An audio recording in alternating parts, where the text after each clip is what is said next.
তো চলুন প্রিয় লিসেনার্স, আজকের এপিসোডের প্রথম ঘটনায় চলে যাই। প্রথম যে ঘটনাটি আপনাদের সাথে শেয়ার করব, এই ঘটনাটি আমাদেরকে যিনি পাঠিয়েছেন ওনার নাম মোহাম্মদ মাহাদি বিপ্লব। ওনার বাড়ি কুড়িগ্রাম জেলার সদর উপজেলার ভোগডাঙ্গা ইউনিয়নের মাধবরাম গ্রামে। এই মাধবরাম গ্রামের পুরাতন বাস স্ট্যান্ড নামে একটা জায়গা রয়েছে, মূলত এই এলাকারই ঘটনা। ওখান দিয়ে বয়ে গেছে ধরলা নদী। ওনাদের গ্রামের পাশেই দিনের বেলাতে গ্রামের ছেলেরা অনেকেই খেলাধুলা করে, সেখানে মাছ ধরে, গোসল করে। খেলাধুলা করা বলতে নদীর পাশে খেলাধুলা করে, আবার পানিতেও কিন্তু ফুটবল খেলা যায়।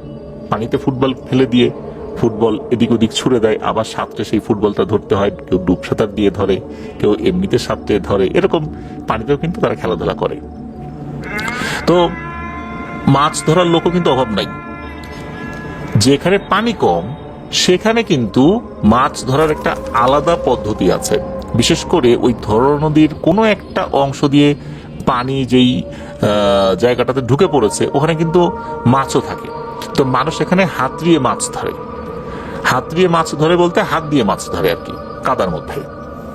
দেখা যাচ্ছে বর্ষার ঠিক পর শীতের দিকে যখন পানি কমে যায়, তখন কিন্তু এই মাছ ধরার পদ্ধতিটা প্রয়োগ করা যায় ভালো করে। তো এমনই একটা সময়, আর সাল 2010 কি 11 সাল, ওই গ্রামে মনোয়ার নামে একটা ছেলে ছিল।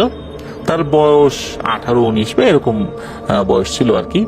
তো সে কিন্তু মাছ ধরতো, আর সে মাছ ধরতো রাতের বেলা। দিনের বেলাতে তার কাজ কাম থাকতো। তো রাতের বেলা দেখা যাচ্ছে যে রাত 9টা থেকে 11টা 12টা পর্যন্ত মাছ ধরতো, আবার বাসায় এসে ঘুমিয়ে পড়তো। তো তার মতো কিন্তু আরো বেশ কিছু মানুষজন ছিল, তারও বন্ধু বান্ধব ছিল, তারাও সারাদিন কাজকর্ম করে রাতের বেলা মাছ ধরতো আর কি। কেউ কেউ সেই মাছ বিক্রি করতো, কেউ কেউ নিজের পরিবারের সদস্যদের জন্যই ধরতো। এই মনোয়ারের একটা বদ অভ্যাস ছিল, তা হচ্ছে অহেতুক মজা করা।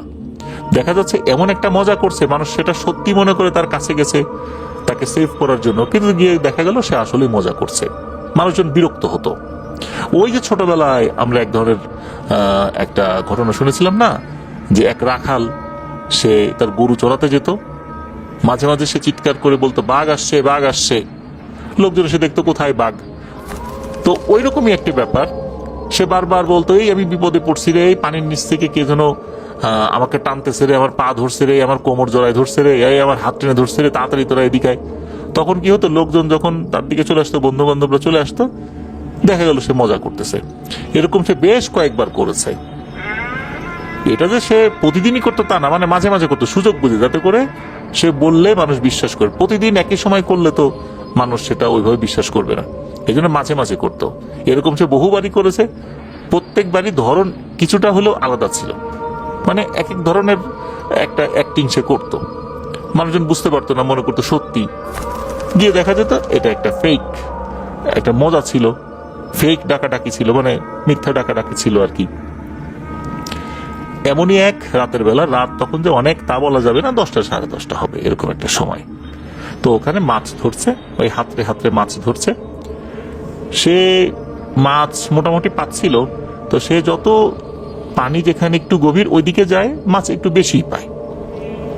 এভাবে সে যাচ্ছে যাচ্ছে, তার সাথে যারা ছিল তার থেকে একটু ডিস্টেন্স হয়ে গেছে। একটু ডিস্টেন্স বলতে যে অনেক ডিস্টেন্স, বিষয়টা এরকম না, হয়তো তার থেকে 30-40 ফুট বা আরেকটু বেশি এরকম দূরত্বে চলে আসছে আর কি।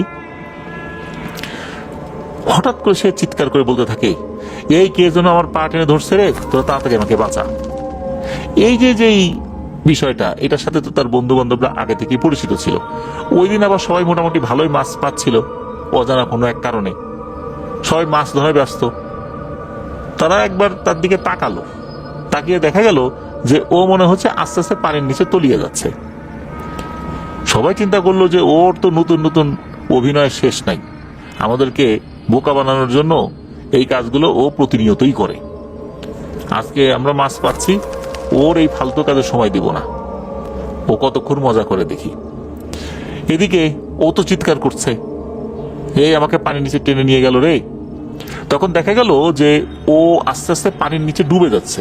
ওই জায়গায় কিন্তু ডুব সাঁতার দেওয়া যাবে এরকম জায়গা ছিল, আবার সে একদম ডুবে যাবে এরকমটা আবার ছিল না।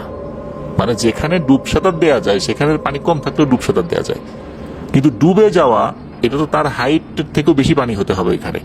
তো তার হাইট থেকেও বেশি পানি ওখানে ছিল না, কিন্তু দেখা যাচ্ছে সে আস্তে আস্তে মনে হচ্ছে পানির নিচে চলে যাচ্ছে। তো একজন বলে, এই দেখতো আস্তে আস্তে পানির নিচে চলে যাচ্ছে কিনা।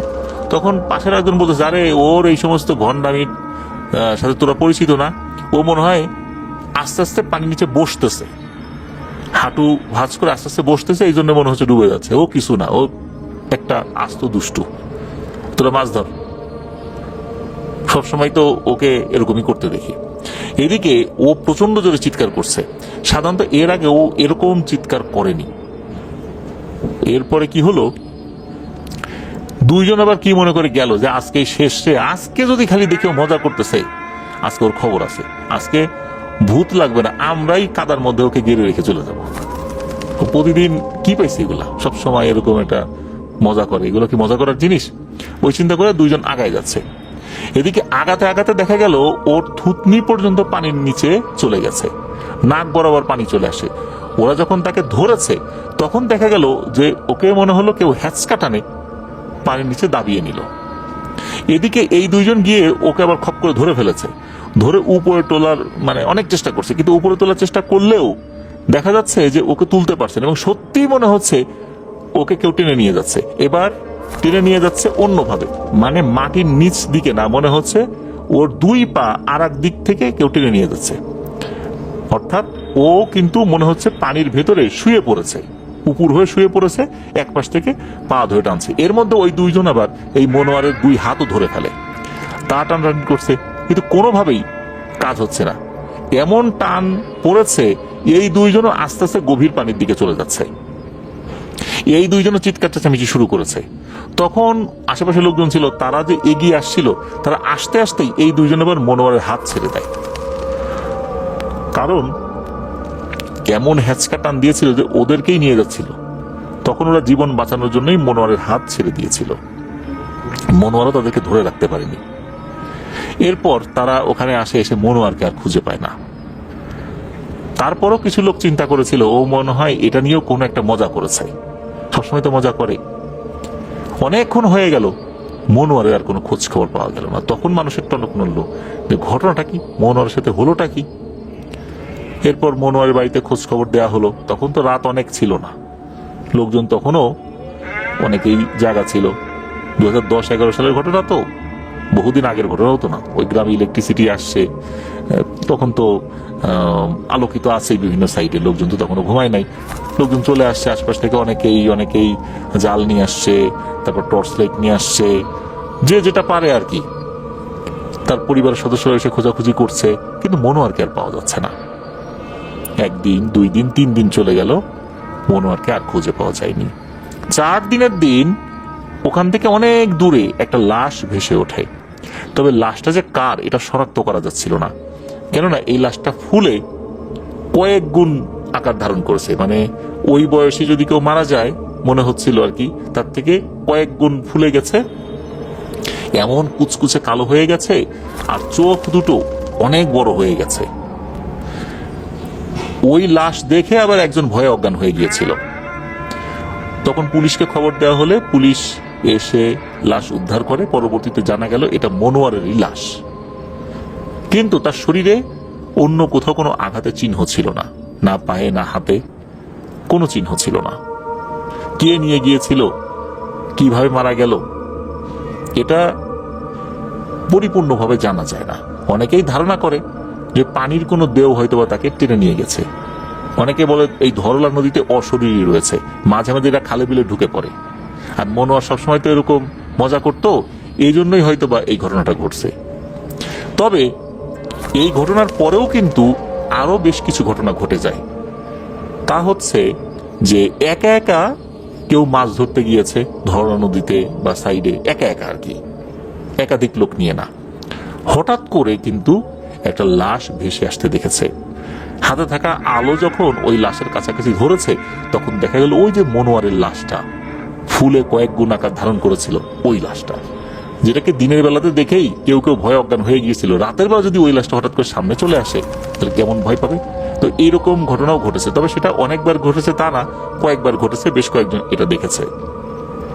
আর মনোয়ারের পরিবার এটা নিয়ে ওই হুজুর কবিরাজের কাছে গেলেও তারাও কিন্তু ওই কয়েকদিনের মধ্যে কোনো সন্ধান দিতে পারেনি, তারা কিছুই বলতে পারেনি। কে নিয়ে গেল, কি আশয় বিষয়, কিভাবে উদ্ধার করা যাবে, কিছুই না, কেউ কিছুই বলতে পারেনি, কোনো সমাধানও দিতে পারেনি। এই কারণে কে আসলে হত্যা করেছিল, মনোয়ার আসলে কি অপরাধ করেছিল, এই বিষয়ে পরিপূর্ণভাবে আর জানা যায়নি।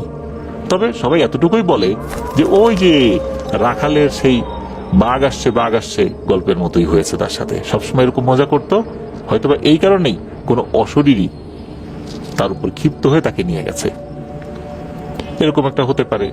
এটা আসলে তাদের একটা অনুমান মাত্র, তবে অ্যাকচুয়াল কোনো তথ্য জানা যায় না যে আসলেই ঘটনাটা কি হয়েছিল। তো এটাই ছিল ঘটনা। প্রিয় লিসেনার্স, এই ঘটনা থেকে একটা শিক্ষণীয় ব্যাপার কিন্তু রয়েছে, যেটা হচ্ছে আমাদের মধ্যে অনেকেই আছে ইচ্ছে করে মানুষকে ভয় দেখানোর জন্য অন্ধকারে লুকিয়ে থাকে, জিন সেজে মানুষকে ভয় দেখাবে, তারপর হঠাৎ করে একটা বিকট আকার ধারণ করে সামনে চলে আসবে, মানুষজন ভয় পেয়ে গেলে সে হাসি তামাশা করবে, আর যারা ভয় পেয়েছে আর কি তাদেরকে নিয়ে হাসাহাসি করবে। এরকম কিন্তু লোকজন আছে। আবার আমাদের মধ্যে কিন্তু অনেকেই আছে যে কোনো বাচ্চা কাচ্চা কেউ আসছে, বন্ধু বান্ধব কেউ আসছে, দরজার পাশে আমরা দাঁড়িয়ে থাকি, হঠাৎ করে হু করে সামনে চলে যাই। এটা কিন্তু মানুষের ব্রেইনের জন্য মারাত্মক ক্ষতির কারণ হয়। বিশেষ করে বাচ্চাদের ক্ষেত্রে তো এটা আরো ভয়ঙ্কর হয়ে থাকে, স্থায়ী ক্ষতি হয়ে যেতে পারে। এই জন্য এই কাজ আমরা কেউ করব না। যাদের মধ্যে এই ধরনের বদ অভ্যাস রয়েছে, মজা করার ছলে হলেও এই কাজটা করব না। এই কাজ করতে করতেই কিন্তু একটা সময় আল্লাহ তাআলা আমাদের উপর নাখোশ হয়ে যাবেন, তখন আমাদের উপর গজব নামিয়ে দেবেন, যেটা অনেকেই মনে করে মনোয়ারের সাথে হয়েছিল। আল্লাহ আমাদেরকে হেফাজত করুন, আর আল্লাহ আমাদেরকে বুঝার তৌফিক দান করুন। ধন্যবাদ জানাচ্ছি মোহাম্মদ মাহাদি বিপ্লব ভাইকে আপনার পাঠানো ঘটনার জন্য। আশা করি আপনার কাছ থেকে আরো অনেক ঘটনা ইনশাল্লাহ আমরা পেতে থাকবো। প্রিয় লিসেনার, চলুন ঘটনাটি আমরা যার কাছ থেকে পেয়েছি তার নাম আফরিন জাহান। ওনার বাড়ি ব্রাহ্মণবাড়িয়া জেলার বাঞ্ছারামপুর উপজেলার দরিয়া দৌলত গ্রামে। ঘটনাটি ওনার হাজবেন্ড ফাহাদ ভাইয়ের সাথে ঘটেছিল। এই আফরিন আপুর শ্বশুর বাড়ি হচ্ছে বাঞ্ছারামপুর সদরেই। তো চলুন ঘটনায় চলে যাই। আফরিন আপুর বিয়ে হয়েছে 2022 সালের 30 সেপ্টেম্বর, আর ঘটনাটি ঘটেছিল 2023 সালে। তো ওই সময় এই যে ফাহাদ ভাই, উনি মার্কেটিং এ চাকরি করতেন, তো যার কারণে বাসায় ফেরার টাইম টেবিল ঠিক থাকতো না। মাঝে মাঝে কাজের ব্যস্ততা এমন বেড়ে যেত যে টানা কয়েকদিন রাত্রে বাসায় ফিরতে দেরি হবে। এই ধরনের আলামত যখন উনি বুঝতে পারতেন, তখন ওনার স্ত্রীকে, মানে এই আফরিন আপুকে, তার বাবার বাড়িতে পাঠিয়ে দিতেন। উনিও 3-4 দিন বাবার বাড়িতে থাকতেন। তাই এইভাবে বেশ কিছুদিন চলছিল। এরই মাঝে একটা সমস্যা দেখা দিল। সেটা হচ্ছে যে যখন এই আফরিন আপু উনি ওনার বাবার বাড়িতে থাকতেন, ঠিক ওই রাতগুলোতে একটা সমস্যা দেখা দেয়। তা হচ্ছে ফাহাদ ভাইয়ের ঘুম রাতের বেলা মাঝে মাঝে ভেঙে যেত, মনে হতো রুমে কেউ আছে।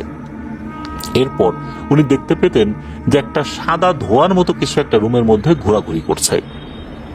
ঘুরতে ঘুরতে ঘুরতে ঘুরতে বিভিন্ন জায়গায় যায়, ঘরের মধ্যে এই জায়গায় যায়, ওই জায়গায় যায়, খাটের উপর যায়, আলমারির উপরে যায়, ড্রেসিং টেবিলের উপরে যায়। এরকম ঘুরতে ঘুরতে আয়নাটা যেখানে আছে ওই আয়নার মধ্যে ধোঁয়াটা ঢুকে যায়।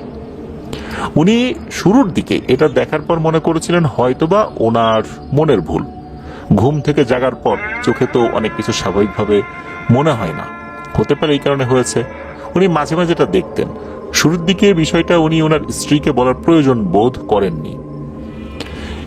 কিছুদিন পর থেকে আর একটা সমস্যা দেখা দিল। তা হচ্ছে উনি এই ধোঁয়াটাই যে দেখছেন তা না, প্রথম দিকে ওনার ঘুম ভেঙে যেত নূপুরের আওয়াজে। নূপুরের শব্দ কোথা থেকে যেন আসছে।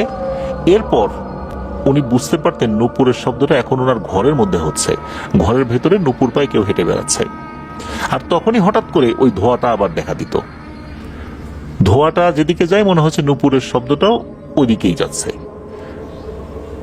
মানে সে যেই সাইড দিয়ে হাঁটবে ধোঁয়াটাও ওই দিক দিয়েই নড়াচড়া করছে।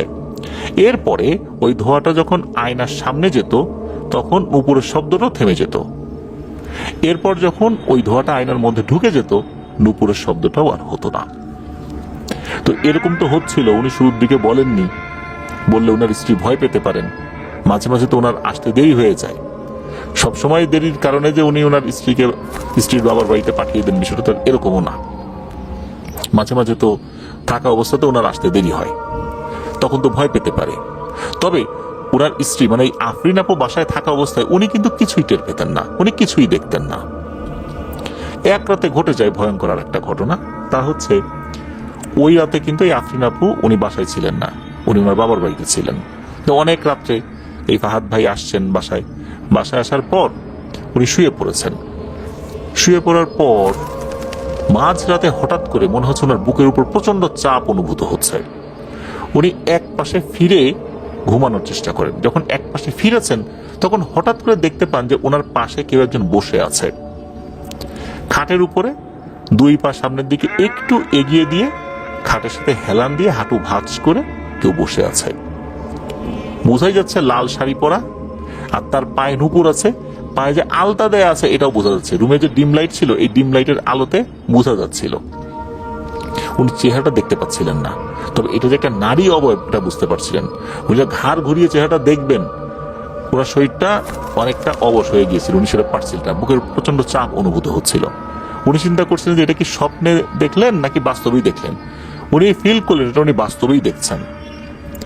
তো এরকম কিছুক্ষণ থাকে, এরপরে সবকিছু স্বাভাবিক হয়ে যায়। হঠাৎ করেই ওই অবয়বটা ভ্যানিশ হয়ে যায়, ওনার বুকের উপর থেকেও মনে হচ্ছে চাপটা সরে গেল। উনি তো দোয়া দুরুদ পড়তে থাকেন।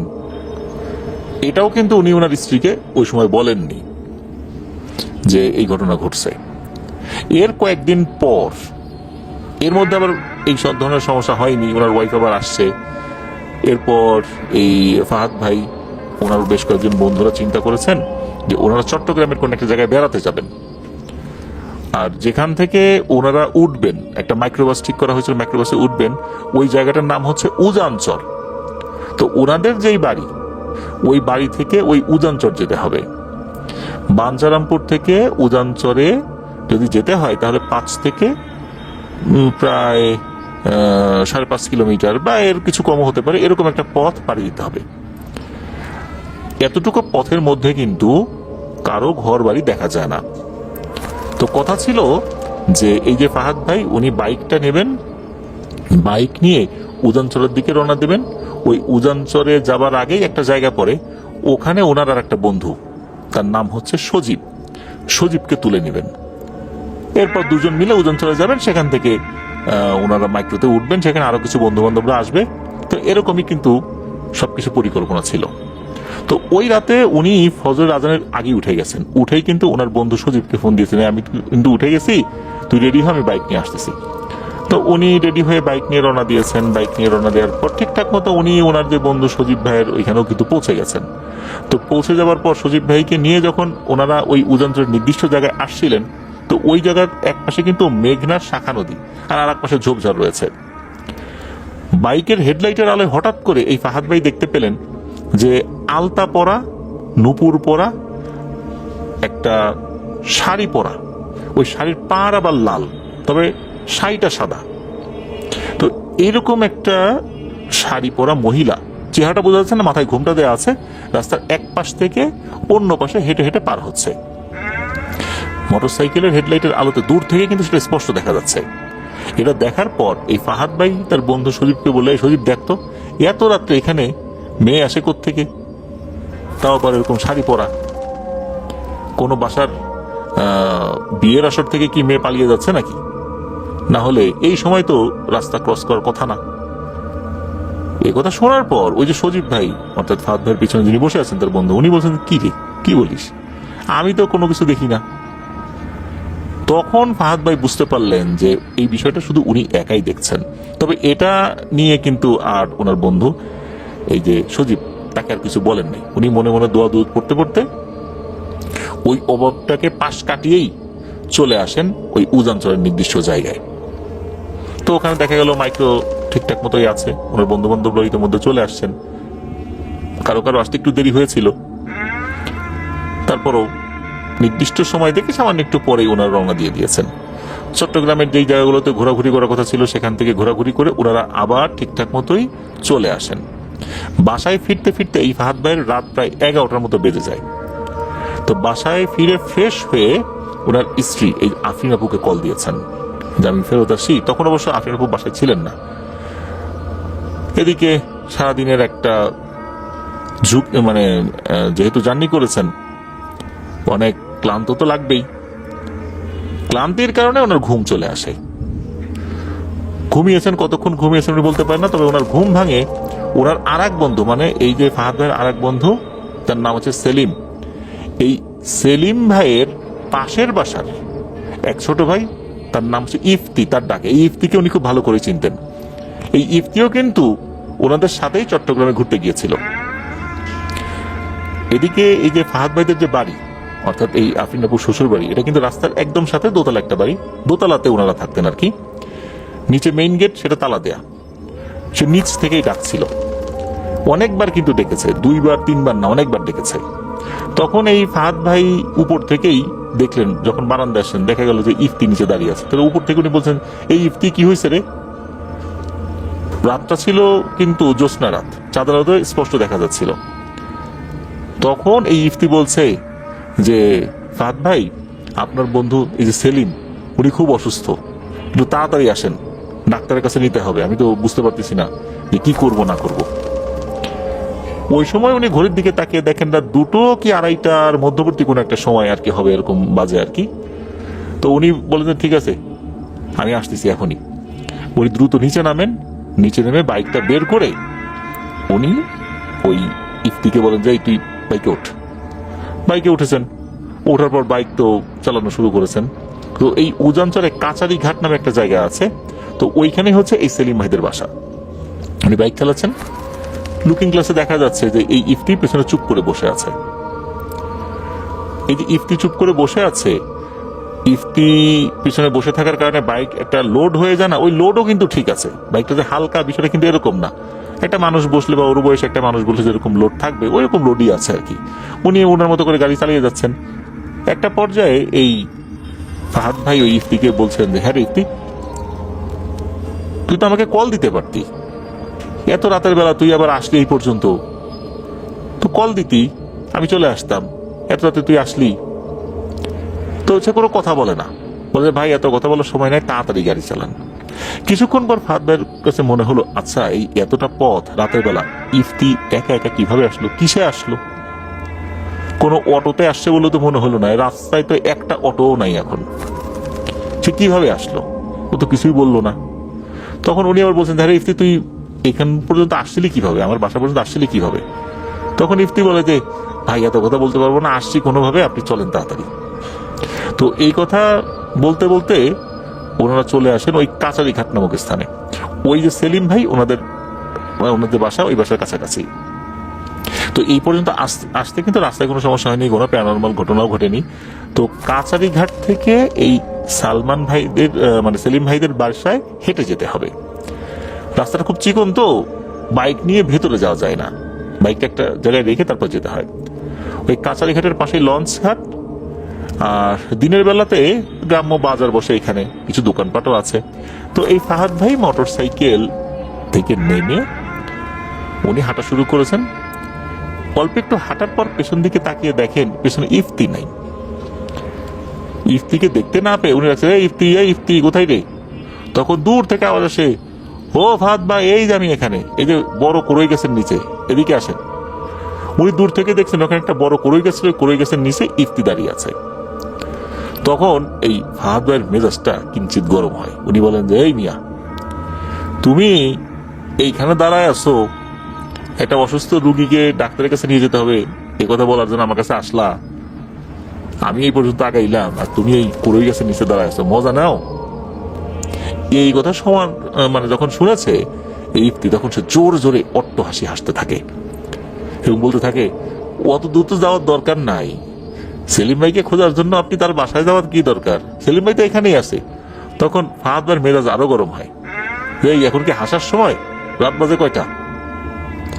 ঘুম কামাই দিয়ে চলে আসছে এখানে বন্ধুকে ডাক্তারের কাছে নেওয়ার জন্য, আর তুই বেটা হাসছিস এখানে? কোথায় সেলিম, কোথায়? ওই যে উপরের দিকে তাকান। তখন উনি উপরের দিকে তাকিয়ে যারা দেখতে পান, এটা দেখে মারাত্মক ভয় পান। উনি দেখেন ওই কড়ই গাছের একটা ডালে এই সেলিম ভাই গলায় ফাঁস দিয়ে ঝুলছেন, আর এই ফাঁসের দড়িটা গলার সাথে এমন ভাবে আটকে রয়েছে, যেই জায়গাটাতে চাপ দিয়ে ধরেছে দড়িটা, ওখান থেকে টপ টপ করে রক্ত পড়ছে। ওনার চোখ দুটো অনেক বড় বড়, মুখ দিয়ে লালা ঝরছে, জিহ্বাটাও অনেক বড় হয়ে আছে, বড় বড় চোখ করে ওনার দিকে তাকিয়ে আছে। হঠাৎ করেই ওই চোখের পলক পড়তে থাকে, আর লাশটা হাসতে থাকে। এই দৃশ্য দেখার পর ফাহাদ ভাই তো মারাত্মক ভয় পেয়েছেন। উনি এক চিৎকার দিয়ে ওখানে সেন্সলেস হয়ে পড়ে যান। এদিকে হয় কি, ওখানে কাছাকাছি যে দোকানগুলো রয়েছে, ওই দোকানগুলোর যারা মালিক, এদের মধ্যে কেউ কেউ আবার দোকানের মধ্যেই ঘুমায়। চিৎকার শোনার পর তারা চিন্তা করলে কি ব্যাপার, এখানে চিৎকার দিল কে? এরকম কয়েকজন আবার দোকান থেকে বের হয়, একজন আরেকজনকে জিজ্ঞেস করে, আচ্ছা চিৎকার আওয়াজটা কোত্থেকে আসলো? তখন তারাও দেখতে পায় যে একটা পাশে একটা বাইক দাঁড় করিয়ে রাখা। তখন তারা চিন্তা করছে নিশ্চয়ই এই বাইকওয়ালা চিৎকার দিয়েছে। ওনারা খুঁজতে থাকেন টর্চ লাইট নিয়ে। অল্প সময়ের মধ্যেই দেখতে পান যে ওই কড়ই গাছের নিচে এই ফাহাদ ভাই সেন্সলেস অবস্থায় পড়ে আছেন। ফাহাদ ভাইকে ওনারা আবার চিনতেন, সবসময় দিক দিয়ে ফাহাদ ভাই আসা যাওয়া করতেন, তো এই কারণে ওনারা সবাই ফাহাদ ভাইকে ভালো মতোই চিনতেন। ফাহাদ ভাই আবার ওনাদেরকে চিনতেন। এদিকে ওনারা তাড়াতাড়ি করে তার জ্ঞান ফেরানোর চেষ্টা করে। বেশ অনেকটা সময় পর ওনার জ্ঞান ফেরে, তো ওই লোকগুলো ধরাধরি করে ফাহাদ ভাইকে বাসায় নিয়ে এসে পরবর্তীতে এই যে আর একটা ঘটনা ঘটে, সেটা হচ্ছে এই যে লোকগুলো ওনারা কিন্তু ওই সেলিম ভাইকে ডাকাডাকি করেছিলেন। সেলিম ভাই ঘুমিয়েছিলেন, সেলিম ভাই উঠেছে, বলছে কি হয়েছে? এই তোমার বন্ধু এই যে ফাহাদ তো অজ্ঞান হয়ে পড়ে আছে। সেলিম ভাই বলে যে ফাহাদ এখানে কেন আসবে?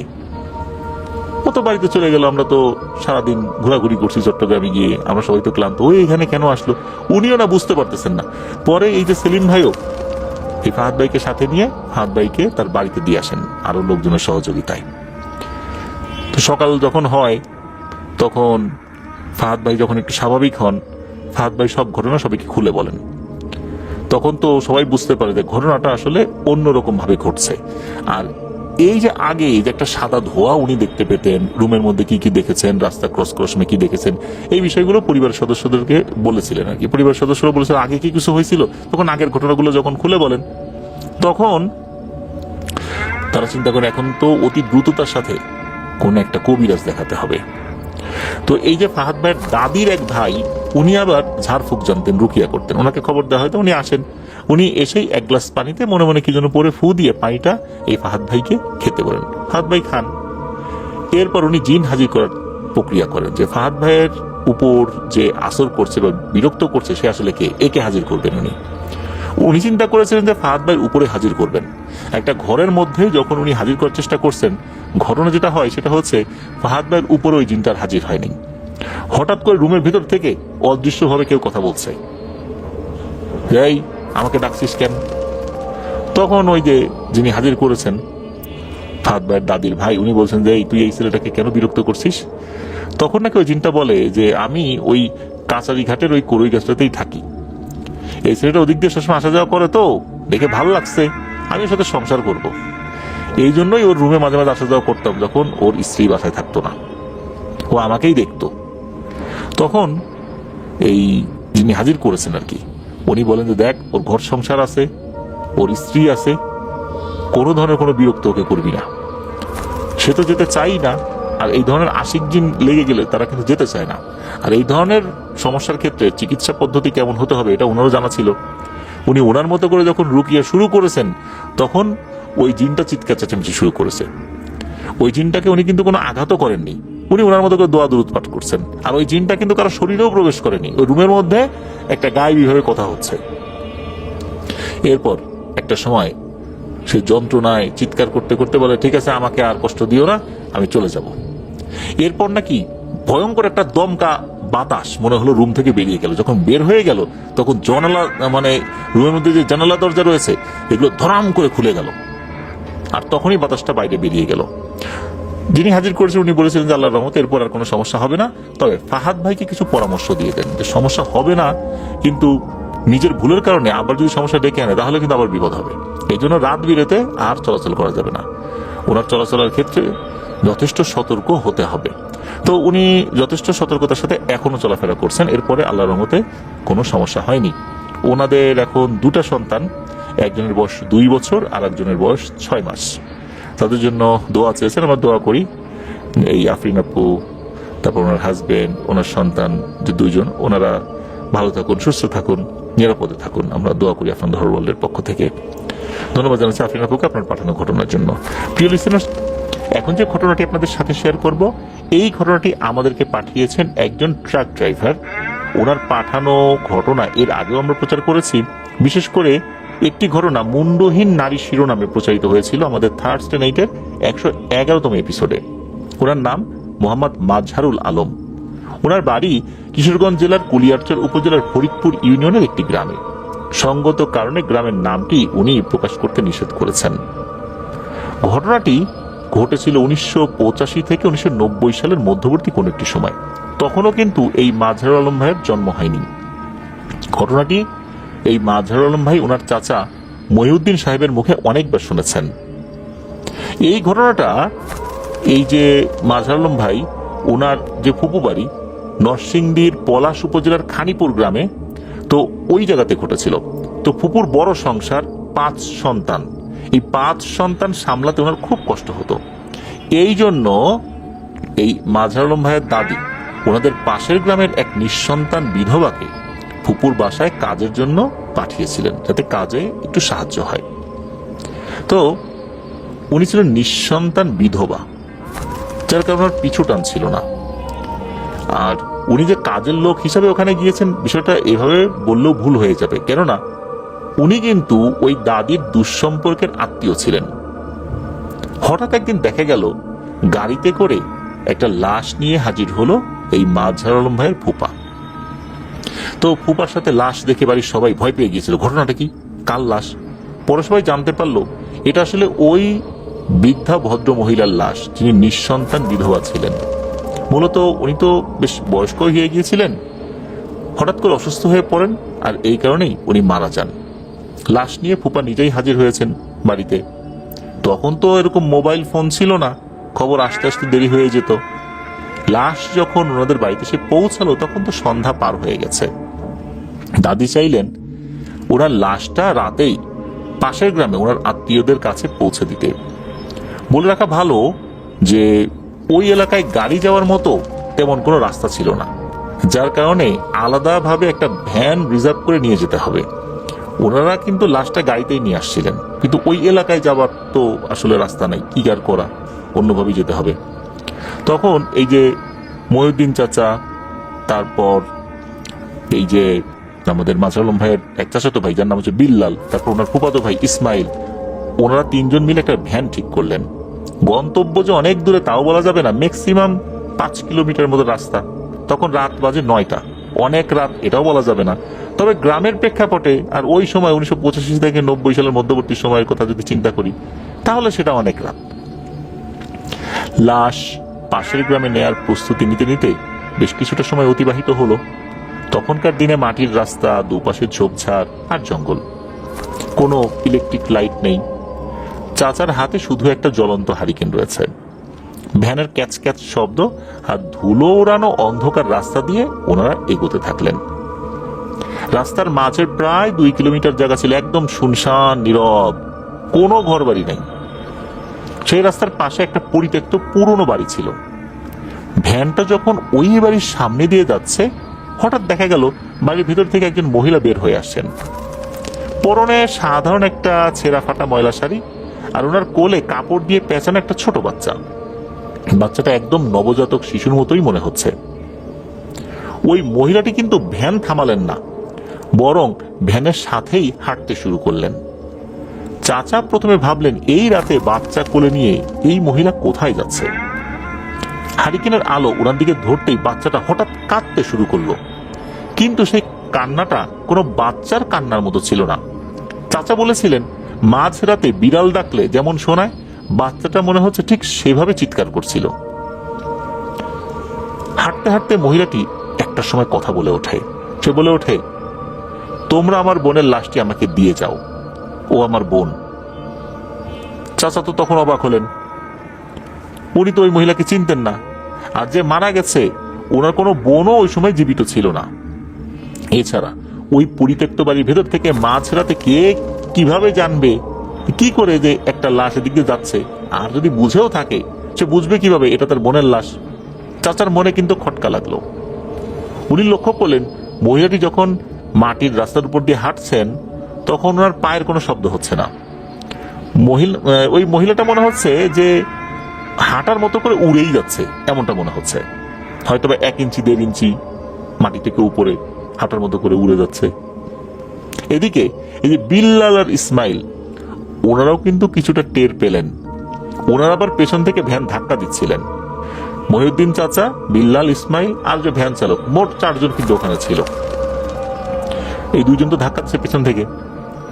এদিকে চাচা সাহস করে বললেন, আমরা লাশটা ওনার আপন মানুষদের কাছে পৌঁছে দিতে যাচ্ছি, আপনি সরে দাঁড়ান। মহিলাটা সরবে না। ওই মহিলাটা বাচ্চা কোলে নিয়ে প্রায় আধা কিলোমিটারের মতো পথ ওই ভ্যানের পাশে পাশে চললেন, আর বারবার বলছে লাশটা তাকে দিয়ে দিতে। সেই সাথে বাচ্চাটার ওই বিকট এক বিড়ালের কান্নার মতো আওয়াজ তো হচ্ছেই, এমন আওয়াজ যেটা শুনলেই মাথায় ব্যথা অনুভূত হয়, এমন একটা আওয়াজ। পরিস্থিতি এমন হয়েছিল যে ভ্যান চালক ভয়ে ঠিকঠাক মতো ভ্যানই ঠেলতে পারছিল না। চাচাও বুঝতে পারলেন যে বিষয়টা স্বাভাবিক কিছু না। উনি তো মনে মনে দোয়া দরুদ পড়তে শুরু করেছেন। অনেকটা পথ যাওয়ার পর সামনে থেকে মনে হচ্ছে যে কেউ একজন হারিকেনের আলো বা এই টাইপের কোনো আলো নিয়ে আস্তে আস্তে হেঁটে আসছে। আর দূর থেকেও দেখা যাচ্ছে দূরে কোনো ঘর বাড়ি আছে, সেই বাড়ির মধ্যে আলো জ্বলছে, হয়তোবা কুপির আলো বা হারিকেনের আলো এরকম কিছু একটা জ্বলছে আর কি। তখন তো ওইদিকে ইলেকট্রিসিটি আসেনি। তখন নাকি ওই মহিলাটা অদ্ভুতভাবে মিলিয়ে গেল।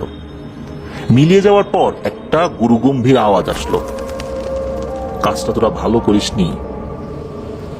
এটা শোনার পর চাচাও সাহস করে বললেন, হ্যাঁ হ্যাঁ, তোমাদের মনের মতো হইলেই তো সব কাজ ভালো।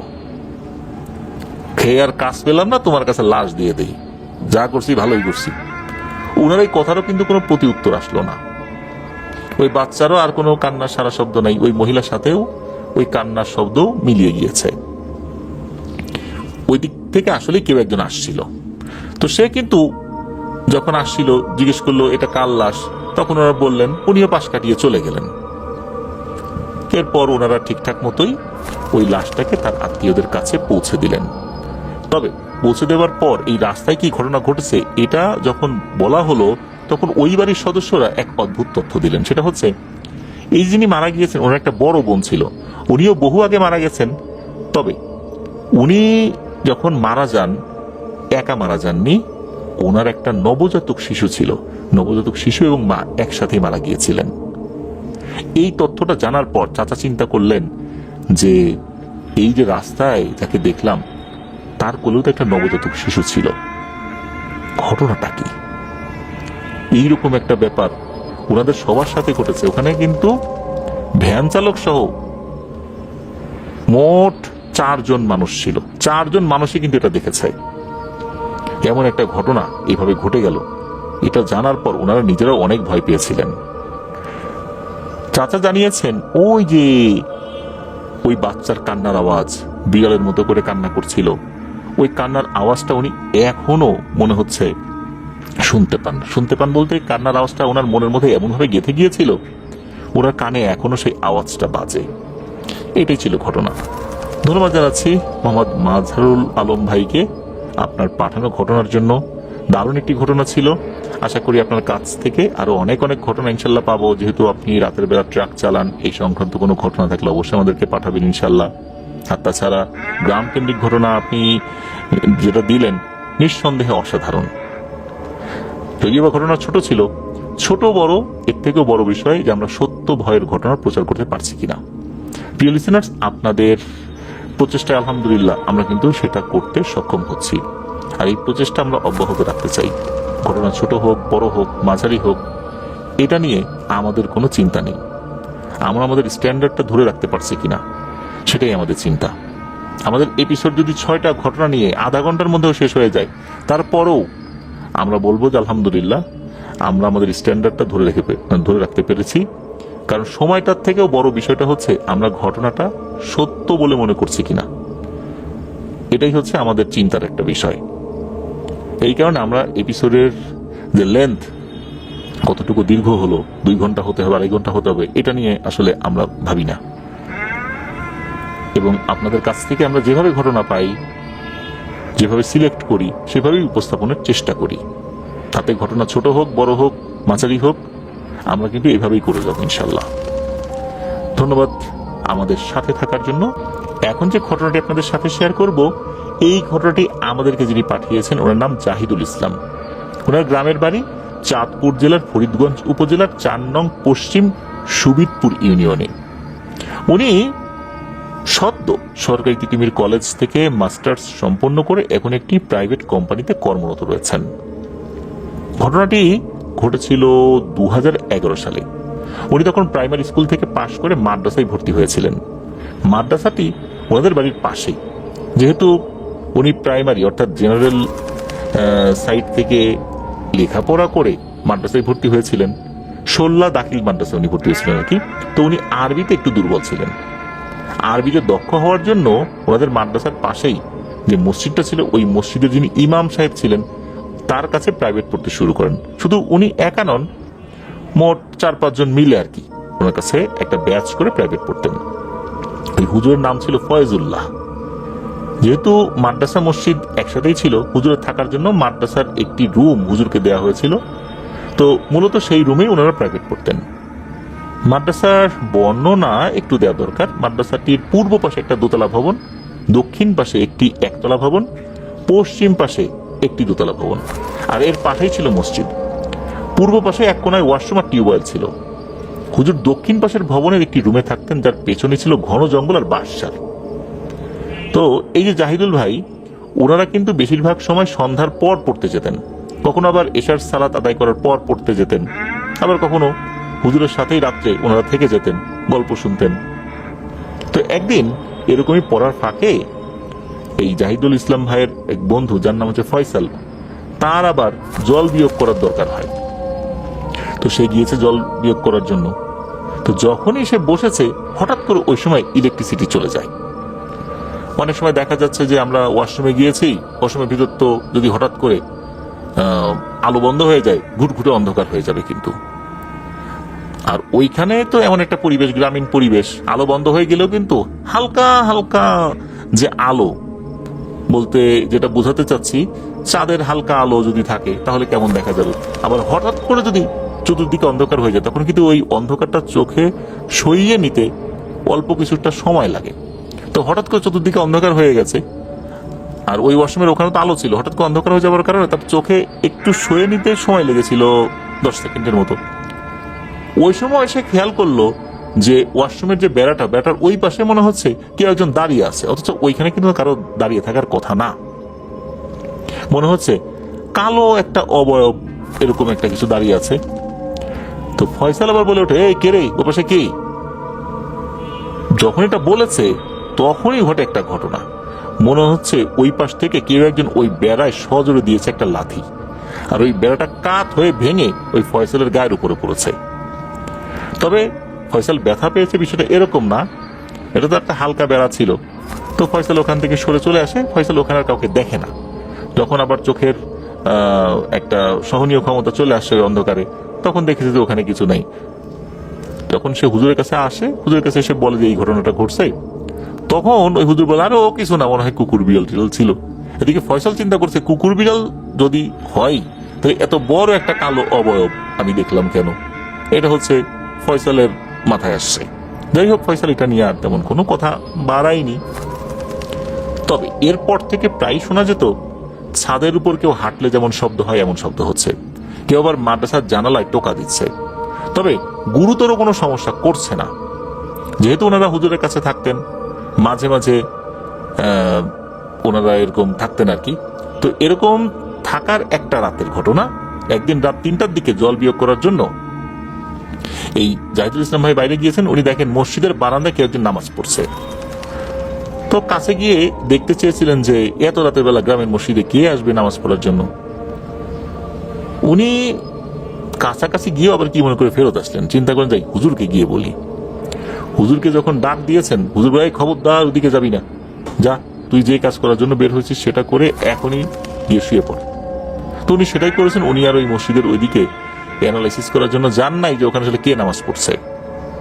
তো একদিন হয়েছে কি, ওনাদেরই একজন ছাত্র ভাই, সে আবার দাঁড়িয়ে জল বিয়োগ করছিল। ওই সময় কে যেন তার ঘাটটা ধরে পেছন দিকে শুকনো মাটির উপর আছাড় মেরেছিল।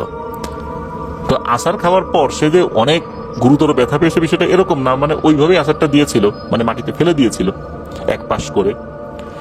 সে দেখে যে আশেপাশে কেউই নেই, সে তো বুঝতে পেরেছে যে কেন এমনটা হয়েছে।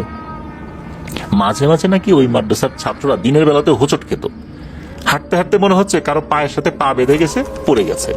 অনেক সময় আমরা চলার পথে যদি কারো শরীরের সাথে ধাক্কা লাগে, কারো পায়ের সাথে পা বেঁধে যায়, যেমনটা হয় ওই রকম কিন্তু তারা ফিল করত। আবার মাঝে মাঝেই তারা ফিল করতো কেউ তাদের পাশ দিয়ে হেঁটে যাচ্ছে, কিন্তু কে হেঁটে যাচ্ছে এটা বোঝা যাচ্ছে না। হাঁটার সময় এক ধরনের শব্দ হয় না, ওরকম শব্দ কিন্তু হতো।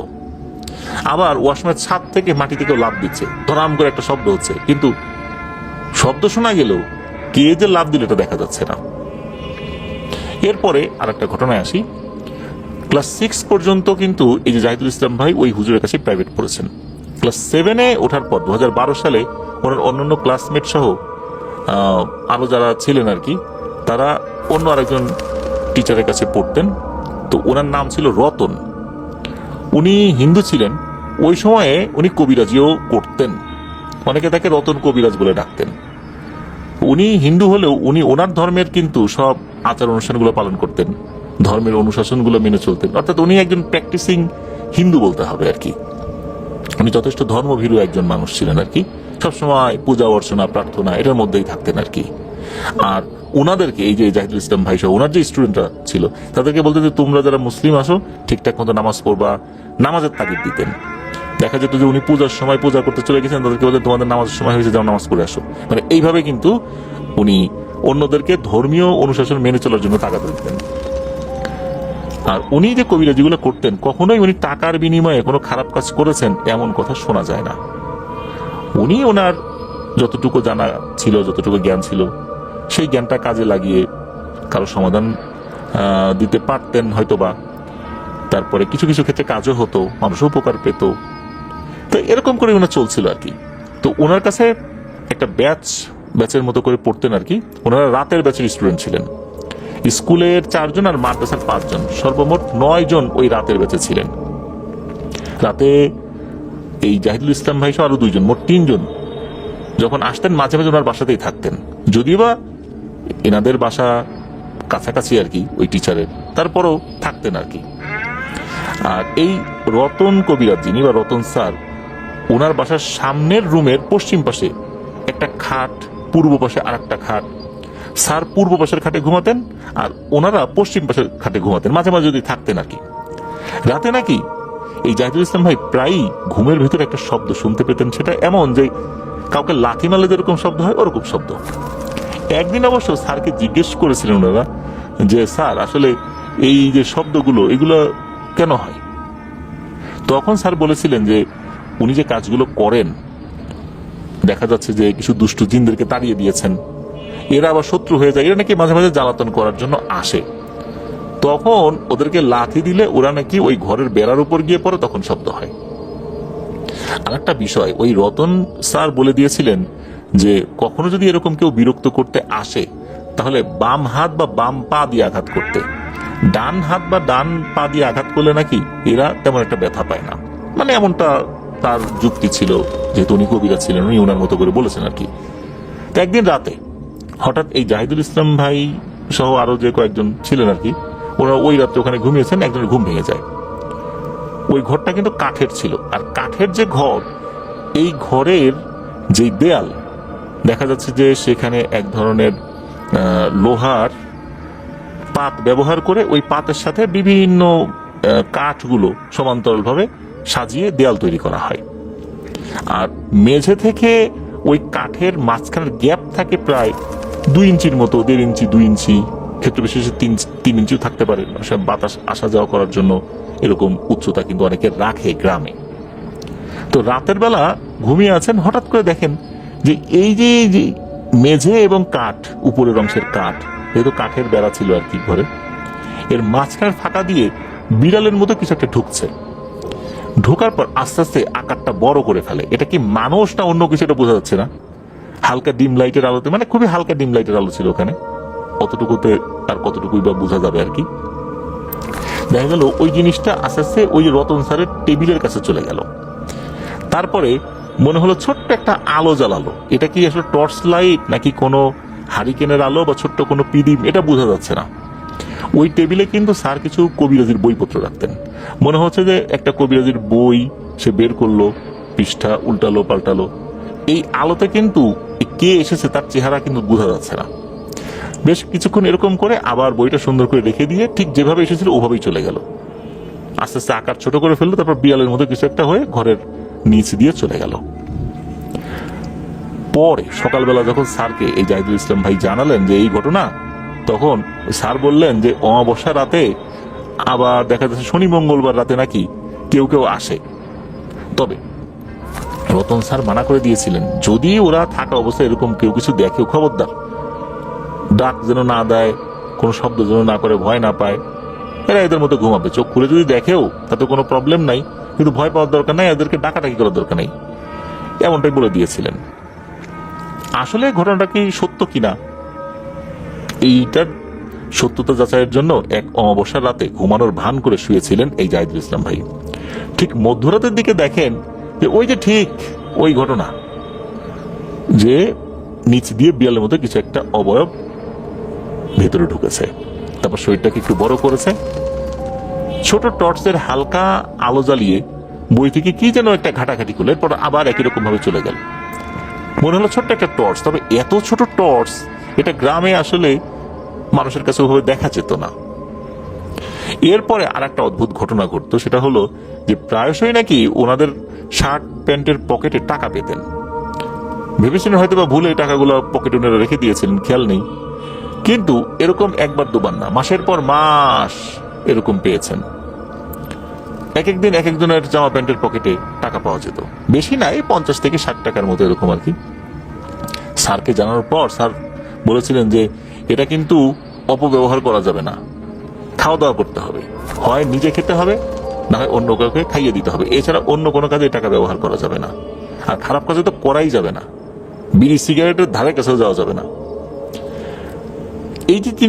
এই জিনিসটা মূলত ওই যে যারা আসতো স্যারের কাছে, দেখতো যে এখানে বাচ্চারা শুয়ে থাকে, কোনো ডিস্টার্ব করে না, এরাও কিন্তু টের পেত যে তাদেরকে দেখছে। তো ওরাই খুশি হয়ে মূলত ওদেরকে নাস্তা করার জন্য টাকাটা রেখে দিত কারো না কারো প্যান্টের পকেটে। আর স্যার এই কথা বলার পর এই টাকা দিয়ে ওনারা বিকালের নাস্তা করতেন। একদিন ওনারা সবাই বৃহস্পতিবার রাতে পড়ার ফাঁকে নামাজের যে টাইমটা দিয়েছিল সেই টাইমে ওনারা নাস্তা করতে গিয়েছেন আর কি। তারপর নাস্তা করে নামাজ পড়েছেন। তারপরে একটা ঘটনা ঘটে যে ওনাদের একজন একটা দুষ্টামি করেছে, ওনাদের এক সহপাঠী লুঙ্গি ধরে টান দিয়েছে, টান দিয়ে লুঙ্গি খুলে একটা গাছের সাথে ঝুলিয়ে দিয়েছে। মজা করে এই দুষ্টামিটা করেছে, যদিও বা এটা করা খুবই একটা বাজে কাজ। এরপর লেখাপড়া শেষ করে শুক্রবার তো ছুটি, পরদিন ছুটি, এই কারণে ওই রাতে আর কেউ বাসায় ছিল না। তবে যে এই লুঙ্গি টান দিয়ে খুলে ফেলেছিল তার এক সহপাঠী, মানে এই দুষ্টামিটা যে করেছিল, সে অবশ্য ওই রাতে বাড়িতে যায় নাই, সে ঘুমিয়েছিল একটা চকির উপরে। সেও তো রাতে লুঙ্গি উপরেই ঘুমাতো। সকালে উঠে দেখা গেল যে উনি কাঁথা গায়ে দেয়া, তার পরনে লুঙ্গি নেই, আর ওই লুঙ্গিটা খাটের স্ট্যান্ডে, মানে ওই চকির যে একটা স্ট্যান্ড ছিল মশারি টানানোর জন্য, ওখানে ঝুলানো। এটা উনি পরবর্তীতে বলেছিলেন আর কি এই ঘটনা ঘটছে, কারণ উনি যে এরকম একটা কাজ করছেন এটা ওখানে থাকা অশরীরী যারা আছে এরা আসলে পছন্দ করেনি। এছাড়া অন্যান্য সময় যে রোগীগুলো আসতো ওই স্যারের কাছে, তখন ট্রিটমেন্ট করার সময় ওই স্যার নাকি দেখিয়ে বলতো এরা কিন্তু আমার ছাত্র, এদের ক্ষতি করবি না তো কখনো, এরকম নাকি স্টেটমেন্ট নিত যে না ক্ষতি করবে না, এরপর তাদেরকে ছেড়ে দিত। পরবর্তীতে স্যারের ব্যস্ততা এতটাই বেড়ে যায় যে উনি আর টিউশনই করাতে পারেন নাই, কোনো ব্যাচই পড়াতে পারেন নাই, এত ব্যস্ততা বেড়ে যায়। তা আল্লাহর রহমতে এরকম জিনিসগুলো দেখলেও গুরুতর কোনো সমস্যার মুখোমুখি ওনারা হননি। করোনার সময় এই জাহিদুল ইসলাম ভাইদের যে ফ্রেন্ড সার্কেল যারা ছিলেন তারা মোটামুটি লেখাপড়ার কারণে বাইরে থাকতেন। করোনার সময় সব তো বন্ধ হয়ে গেল, লকডাউন হয়ে গেল, সবাই বাড়িতে চলে আসছিলেন। তখন বন্ধু বান্ধবরা মিলে অনেক আড্ডা দিতেন। তো ওনাদেরই এক ফ্রেন্ডের নানা বাড়ি ওনাদের এলাকার পাশেই ছিল। তো তার যে নানা বাড়িটা সেখানকার যে অবস্থানটা বা সেখানে একটা বিল ছিল, বিলের এমন একটা জায়গায় পড়ছে বলা চলে যে বিলের মধ্যে পড়েছে। মূলত তার পুরনো যে বাড়িটা ছিল সেখান থেকে এসে ওই জায়গাটাতে নতুন করে বাড়ি বানিয়েছে।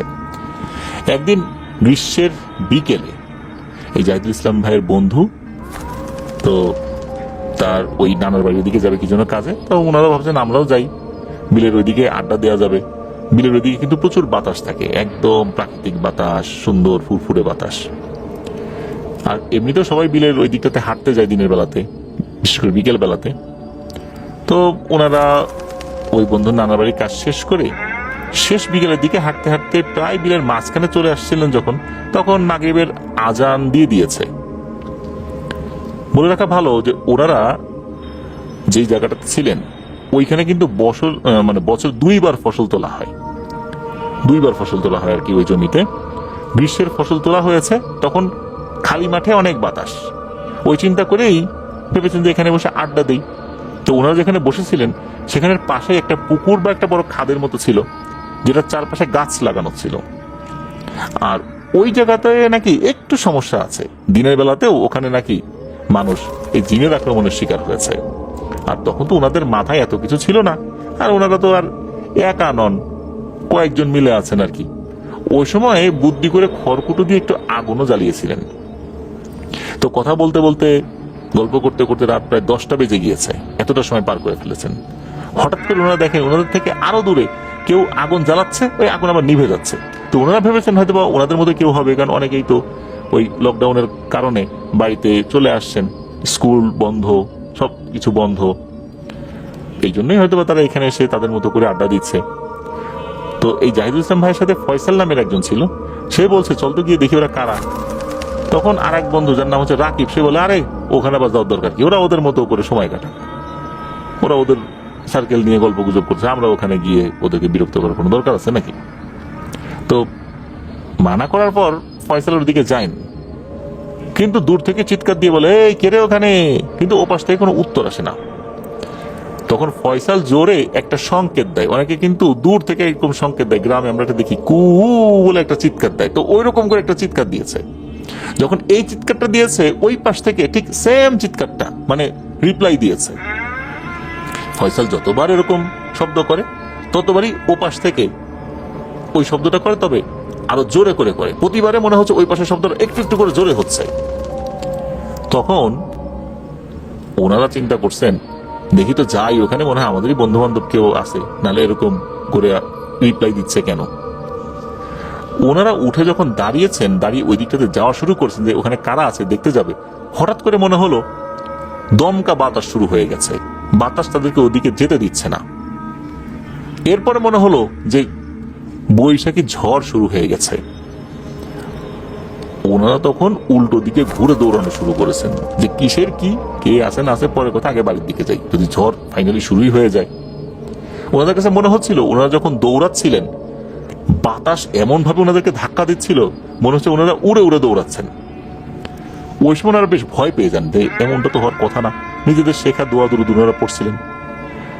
ওনাদের একজন যে বন্ধু সাথে ছিল যার নাম রাকিব, ওই রাকিবের নানার বাড়ির কাছাকাছি যখন ওরা চলে আসেন তখন বাতাস কমতে শুরু করেছে, এরপর ওনারা চলে আসছেন আর কি। এরপরেও ওই জায়গাটাতে ওনারা অনেকবার গিয়েছেন, তবে ঠিক যেই জায়গাতে ওই যে যারা বসেছিল একটা শব্দের রিপ্লাই দিচ্ছিল ওই দিকটাতে ওনারা যান নাই। আর ওদিকে গেলেও, বিশেষ করে বিলে গেলেও রাত 8টার পরে কখনোই বিলে আর অবস্থান করেননি।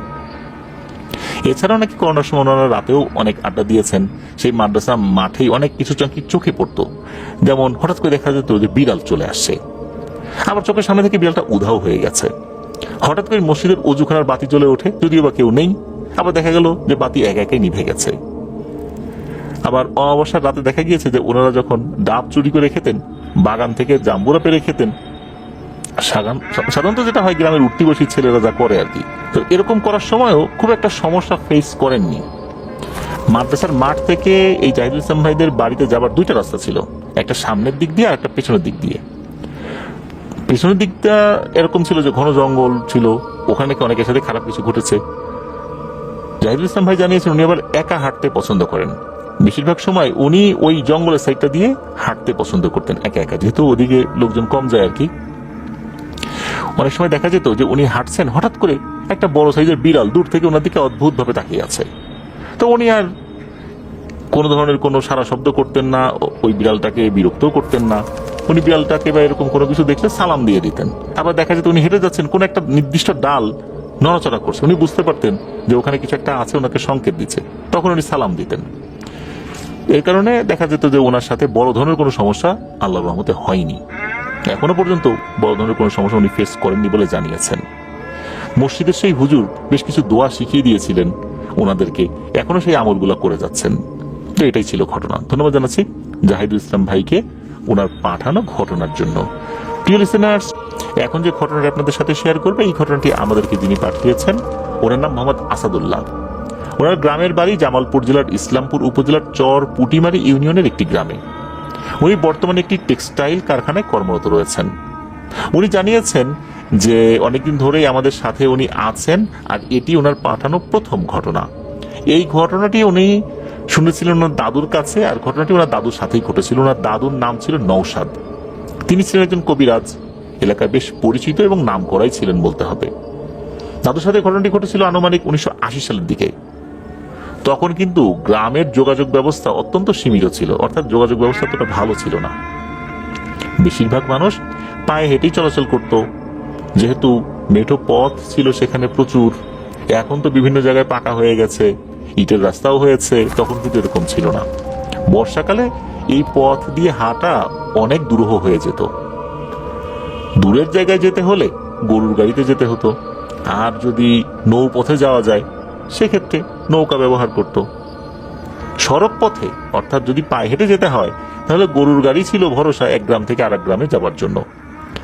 দাদু তার বোনকে বিয়ে দিয়েছিলেন পাশের একটি গ্রামে, সেই গ্রামের নাম ছিল ডিগ্রির চর। তো ওনাদের ওই সময়টাতে ওই ডিগ্রির চরে যেতে হলে একটি নদী পার হতে হতো। তখনকার দিনে কিন্তু অনেক জিনিস সবার ঘরে থাকতো না, যেমন দা, কুড়াল, এই ধরনের কিছু জিনিস কিন্তু অনেকের ঘরে থাকতো না। যখন প্রয়োজন হতো তখন একজন আরেকজনের কাছ থেকে ধান নিয়ে যেত। যেহেতু দা, কুড়ালের ব্যবহার তো সবসময় আসলে মানুষের থাকে না, যারা ওই প্রফেশনে থাকে, কাঠ কাটে বা গাছ কাটে, তাদের ক্ষেত্রে এটা সবসময় লাগে। কিন্তু অন্যান্য ক্ষেত্রগুলোতে তো বাসার এক কোনায় পড়ে থাকে, আবার বেশি দিন পড়ে থাকলে জং পড়ে যায়, ধার করতে হয়। এই কারণে অনেক সময় মানুষ এগুলো অন্যকে দিত কিছু সময়ের জন্য, সে কাজ করলেও তো ওই ধারটা আর নষ্ট হচ্ছে না। তো দাদুর তো একটা বেশ মোটামুটি ভারী একটা দা ছিল। দাদুর বোনের হাজবেন্ড তার ঘরের একটা কাজের জন্য দাদুর কাছ থেকে এটা নিয়ে গিয়েছিলেন। এদিকে প্রায় এক সপ্তাহ পর দাদুর একটা কাজের দরকার হয়ে পড়ে। তখন তার তো মনে পড়ে যে তার বোনের হাজবেন্ড তো এটা নিয়ে গিয়েছিল, উনি যে কোনো কারণেই হোক, ব্যস্ততার কারণেই হোক, আর দিয়ে যেতে পারেনি। তো এটা উনি আনতে যাবেন বলে মনস্থির করলেন। উনি রওনা দিয়েছেন দুপুরের পরপরই।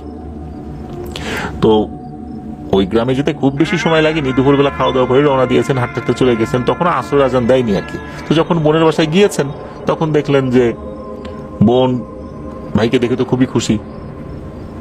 এমন সময় আসছেন, এই সময় তো আসলে রান্না বাড়া ওই তখনও হয়নি রাতের, কারণ তখন তো সন্ধ্যাই লাগেনি, বিকালবেলা। কি রান্না করবে একটু ব্যতিব্যস্ত হয়ে যান আর কি। তখন দাদু বলেন যে এত ব্যতিব্যস্ত হতে হবে না, আমি একটু পরেই চলে যাব। তো তোর স্বামী কই? এই কথা বলতে বলতেই তার স্বামী এসে বাসায় ঢুকে পড়ে। সেও তো দেখে খুশি, গল্প গুজব শুরু হয়ে যায়। আরো আশেপাশের কয়েকজন এসে গল্প গুজব শুরু করে দেন। এদিকে সন্ধ্যা লেগে যাচ্ছে ভাব দাদু তো চলে যাবেন।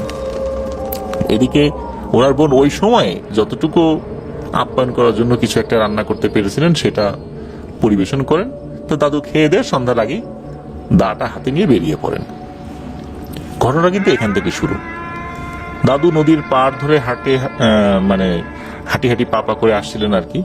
হঠাৎ একজন পরিচিত লোক তাকে ডেকে বলে, ও কবিরাজ সাহেব, এদিকে আসেন। বোনের বাড়ি থেকে আসলেন নাকি? তো দাদু দেখলেন, এদিকে আসেন, বোনের বাড়ি থেকে আসলেন। দাদু দেখলেন তারই পরিচিত কয়েকজন মানুষ মিলে জমি থেকে মিষ্টি আলু তুলছে আর সেগুলো বস্তায় ভরছে। দাদু তার সাথে কুশল বিনিময় করলেন। তখন দাদুর মনে হলো কিছু আলু বাড়িতে নিয়ে যেতে পারলে ভালোই হয়। ওই সময় কিন্তু গ্রামে অভাব ছিল মোটামুটি, যদিও বা জিনিসপত্রের দাম খুব বেশি ছিল না। দাদু জিজ্ঞেস করলেন যে আলু কত টাকা সের বিক্রি করছো, আর আমাকে 10 কেজি আলু দাও। তারা উত্তরে বললো 2 টাকা কেজি বেচছি, কিন্তু আপনি নিয়ে যান, টাকা লাগবে না।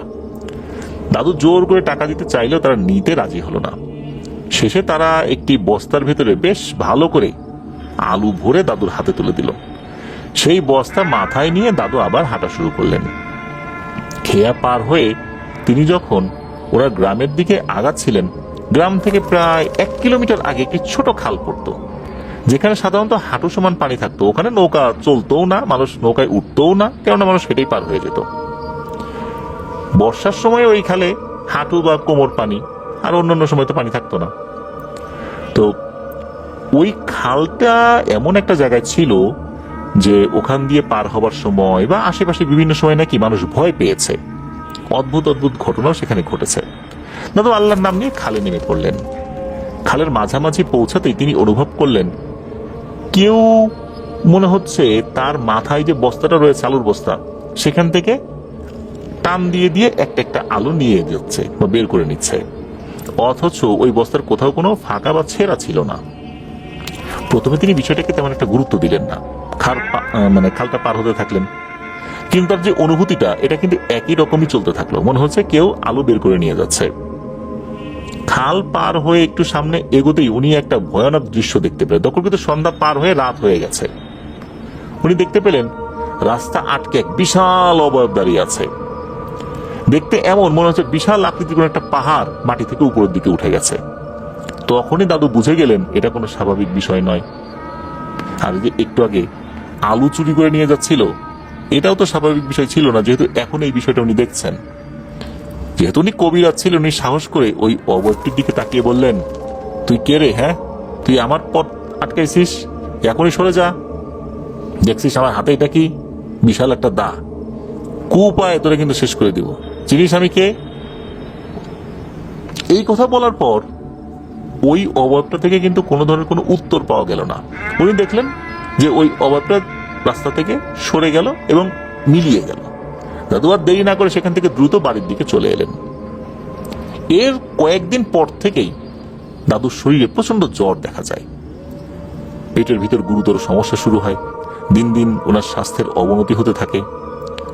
ওনাদের গ্রাম থেকে 2 গ্রাম পর একটি বাজার ছিল। সেখানে দাদুর এক ভাতিজা থাকতেন, যিনি ডাক্তার ছিলেন। দাদু তার কাছে গিয়ে ওষুধ আনলেন। ভাতিজা বললেন যে এই ওষুধ টানা 15 দিন খেতে হবে। কিন্তু 12 দিন ওষুধ খাওয়ার পরও কোনো উন্নতি হচ্ছিল না। তখন দাদুর মাথায় বিষয়টা নতুন করে আসে। তিনি ভাবলেন, আচ্ছা আমি তো নিজেই কবিরাজ, আর ওই যে সেদিন যে অদ্ভুত ঘটনাটা ঘটছিল সেটার কারণে এই অসুস্থতা হয়নি তো। উনি তখন নিজের কবিরাজি বিদ্যা নিজের উপরই প্রয়োগ করেন। আল্লাহর রহমতে ধীরে ধীরে ওনার শরীর ভালো হতে শুরু করে। শেষ পর্যন্ত উনি সুস্থও হয়ে যান। এটাই ছিল দাদুর সঙ্গে ঘটে যাওয়া ঘটনা। দাদু 2018 সালের দিকে ইন্তেকাল করেছেন। তার জন্য দোয়া চেয়েছেন, আমরা তার জন্য দোয়া করি। আল্লাহ তাআলা তার ভুল ত্রুটি ক্ষমা করুন, জান্নাতুল ফেরদৌসের মেহমান হিসাবে কবুল করে নিন। তো প্রিয় লিসেনার্স, চলুন চলে যাব আমাদের পরবর্তী ঘটনায়। লিসেনার্স, আমাদেরকে যিনি ঘটনা পাঠিয়েছেন তার নাম সাকিব আল হাসান নয়ন। ওনার বাড়ি শেরপুর জেলার সদর উপজেলার শেরপুর পৌরসভার দক্ষিণ নবীনগর গ্রামে। উনি কিন্তু এর আগে আমাদেরকে ঘটনা পাঠিয়েছেন। বিশেষ করে আমাদের থার্সডে নাইটের 178তম এপিসোডে ওনার পাঠানো ইফরিত রিটার্ন শিরোনামে একটি ঘটনা প্রচারিত হয়। উনি এই ঘটনাটি যখন প্রচারের পর আমাদের ফেসবুক পেজ, গ্রুপ, তারপর ইউটিউবের যে কমেন্ট সেকশন দেখেছেন, কিছু কিছু কমেন্ট পড়ে উনি মনে খুব কষ্ট পেয়েছেন। এই কথাগুলো আমাকে জানাতে বলেছেন, এই জন্য আমি বলছি। কেননা কেউ কেউ ওই ঘটনাটিকে বানোয়াট বলেছেন। এটা আসলে উনি যখন পড়েছেন, স্বাভাবিকভাবেই তার মনে কষ্ট পাওয়ার কথা। এটা আসলে মানুষের পারসেপশন থেকে আসে, যেটা আমি বলি আর কি। কারণ আমরা আউট অফ বক্স যখন চিন্তা করতে যাব, তখন কিন্তু আমরা যে ধরনের ঘটনা শুনে অভ্যস্ত, সেটার বাইরে যদি কোনো ঘটনা চলে আসে, তাহলে মনে হতেই পারে যে এরকম কি আসলে হয়। আসলে এরকম হয়। আফ্রিকার এমন এমন ঘটনা রয়েছে যেগুলো আসলে আমরা জানিই না। আফ্রিকার এমন কিছু ঘটনা রয়েছে যেটা মানুষকে জাদু করে কোনো প্রাণীতে রূপান্তরিত করে ফেলে। আকাশ থেকে বজ্রপাত ঘটানো যায়। তো এই ধরনের ঘটনা যদি আমরা এখন বলি, অনেকেই চিন্তা করতে পারে যে এটা মনে হয় বানানো ঘটনা। কিন্তু দেখা যাচ্ছে যে আফ্রিকাতে এই ধরনের বিদ্যাটা এখনো রয়েছে, কিন্তু আমরা কিন্তু সেই ঘটনাগুলো পূর্ণাঙ্গভাবে পাই না।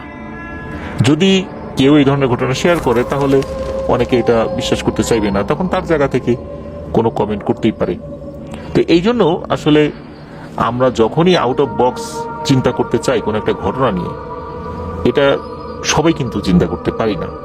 যার যার পারসেপশন থেকে তারা তাদের মতো করে কমেন্ট করতেই পারেন। তবে আমি বলবো যে আমরা যে ঘটনাগুলো পাই, আমাদের সম্মানিত ঘটনা সংগ্রাহকগণ অনেক কষ্ট করে ঘটনা লিখে পাঠান। তো ঘটনা কারো ভালো লাগবে, কারো ভালো লাগবে না, এটা স্বাভাবিক। কিন্তু এমন কোনো আক্রমণাত্মক কমেন্ট যেন আমরা না করি যাতে করে মানুষ নিরুৎসাহিত হয়। কারণ একজন অনেক কষ্ট করে ঘটনা পাঠান, ঘটনা সংগ্রহ করতেও সময় লাগে, লিখতেও সময় লাগে। তো চলুন ঘটনায় চলে যাব। প্রিয় লিসেনার্স, এই ঘটনাটি মূলত এমন একটি ঘটনা, এই ঘটনাটি উনি যার কাছ থেকে সংগ্রহ করেছেন তার নামটা আমরা একদম শেষ দিকে গিয়ে শুনব যে কে এই ঘটনাটি বলেছে। তো চলুন ঘটনায় চলে যাই। ঘটনাটি কিন্তু এই শেরপুর জেলার সদর উপজেলার একটা জায়গায়, যেটা বয়রা পরানপুর নামক একটা জায়গায়, সেখানে ঘটেছিল। সময়টা 1998 সালের শেষ দিকে, অক্টোবর থেকে ডিসেম্বরের মধ্যবর্তী কোনো একটা সময় ঘটনাটি ঘটেছিল। এই ঘটনার সাথে সম্পর্কযুক্ত যে সমস্ত নামগুলো রয়েছে, কয়েকটা নামের ক্ষেত্রে ছদ্মনাম ব্যবহার করেছেন উনি, এছাড়া অন্যান্য নামগুলো ঠিক আছে। তো চলুন শুরু করি। রাত আনুমানিক 9টা কি 10টা বাজে। ওই এলাকার নাম করা একজন রাকি সাইফুল হুজুর, উনি ওনার মেয়ের শ্বশুরবাড়ির যে এলাকাটা, এই যে বয়রা পরানপুর, ওই এলাকার কোন একটা বাড়ি থেকে ফিরছিলেন এই রুকিয়া সংক্রান্ত কাজ করে। হাঁটতে হাঁটতে হঠাৎ করে মনে হলো যাই আমার মেয়ের বাড়ির সামনে দিয়ে যাই। যদিও বা ওই দিক দিয়ে যেতে গেলে ওনাকে প্রায় আধা ঘন্টা পথ অতিরিক্ত হাঁটতে হবে, তারপরও উনি ওই দিক দিয়েই হাঁটা শুরু করলেন। উনি যখন মেয়ের বাড়ির কাছাকাছি চলে আসেন তখন তিনি চাঁদের আলোয় দেখতে পান যে একজন মহিলা আর একজন পুরুষ, এই দুইজনের হাসাহাসি কথাবার্তা উনি শুনতে পেলেন। ওই মহিলার কোলে একটা নবজাতক শিশুকে দেখতে পেলেন। আমরা নবজাতক শিশুকে যেভাবে দুই হাতের মধ্যে শুইয়ে নিয়ে যাই না, কাপড়ে পেঁচিয়ে, ঠিক ওইভাবে এরা হাসতে হাসতে গল্প করতে করতে পাশে থেকে একটা ঝোপের দিকে চলে যাচ্ছে। উনি আরো দেখতে পান যে এই যে একজন মহিলার পুরুষ দেখা যাচ্ছে, এদের একজনের শরীর থেকে লাল আলো আর একজনের শরীর থেকে নীল আলো, মানে হালকা হালকা লাল হালকা নীল আলো এটা বের হচ্ছে। তখন তো সাইফুল হুজুর বুঝতে পারেন যে এরা তো কোনো মানুষ না রে, এরা হচ্ছে বাচ্চা চুরি করা টাহুরা জিন বা ঠোকরি জিন বা চোরাচুন্নি জিন। ওই এলাকায় এটাকে চোরাচুন্নি বলেই বেশি ডেকে থাকে আর কি। সাইফুল হুজুর চিন্তা করতে থাকেন, আচ্ছা এই চোরাচুন্নিরা কার বাড়ি থেকে বাচ্চাটা চুরি করে আনতে পারে। সেই মুহূর্তে সাইফুল হুজুরের মনে পড়ে যায় যে আচ্ছা এই জায়গায় যে আমি আছি এর আশেপাশে যে কয়েকটা বাড়ি আছে, কয়েকটা বাড়ি পার হলেই তো আমার মেয়ের শ্বশুর বাড়ি, আমার মেয়েটা তো ওখানে। আর আশেপাশে যেই ঘর বাড়িগুলো আছে এই ঘর বাড়িগুলো সম্পর্কে তো আমার জানা আছে মোটামুটি। আমার মেয়ের তো 3 মাস বয়সী একটা নবজাতক শিশু আছে।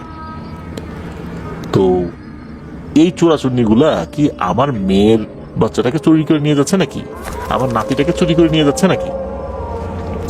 আর যদি অন্য কোনো বাড়িতে নবজাতক শিশু থেকেও থাকে তাহলেও কি এই চোরাচুন্নিদেরকে এই বাচ্চাটা নিয়ে যেতে দেওয়া উচিত?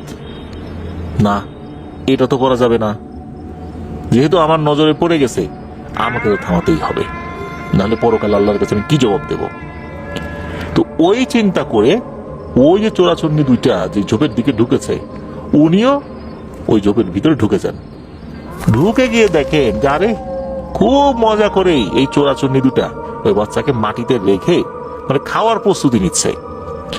তিনি ওই আধো আলো আধো অন্ধকারের মধ্যে বাচ্চাটার মুখটা দেখতে পেয়েছেন, বুঝতে পারেন তার সন্দেহ ঠিক এই বাচ্চাটা আর কেউ না, এই বাচ্চাটা হচ্ছে তারই আপন নাতি যার নাম রাখা হয়েছিল ফাহিম আবরার।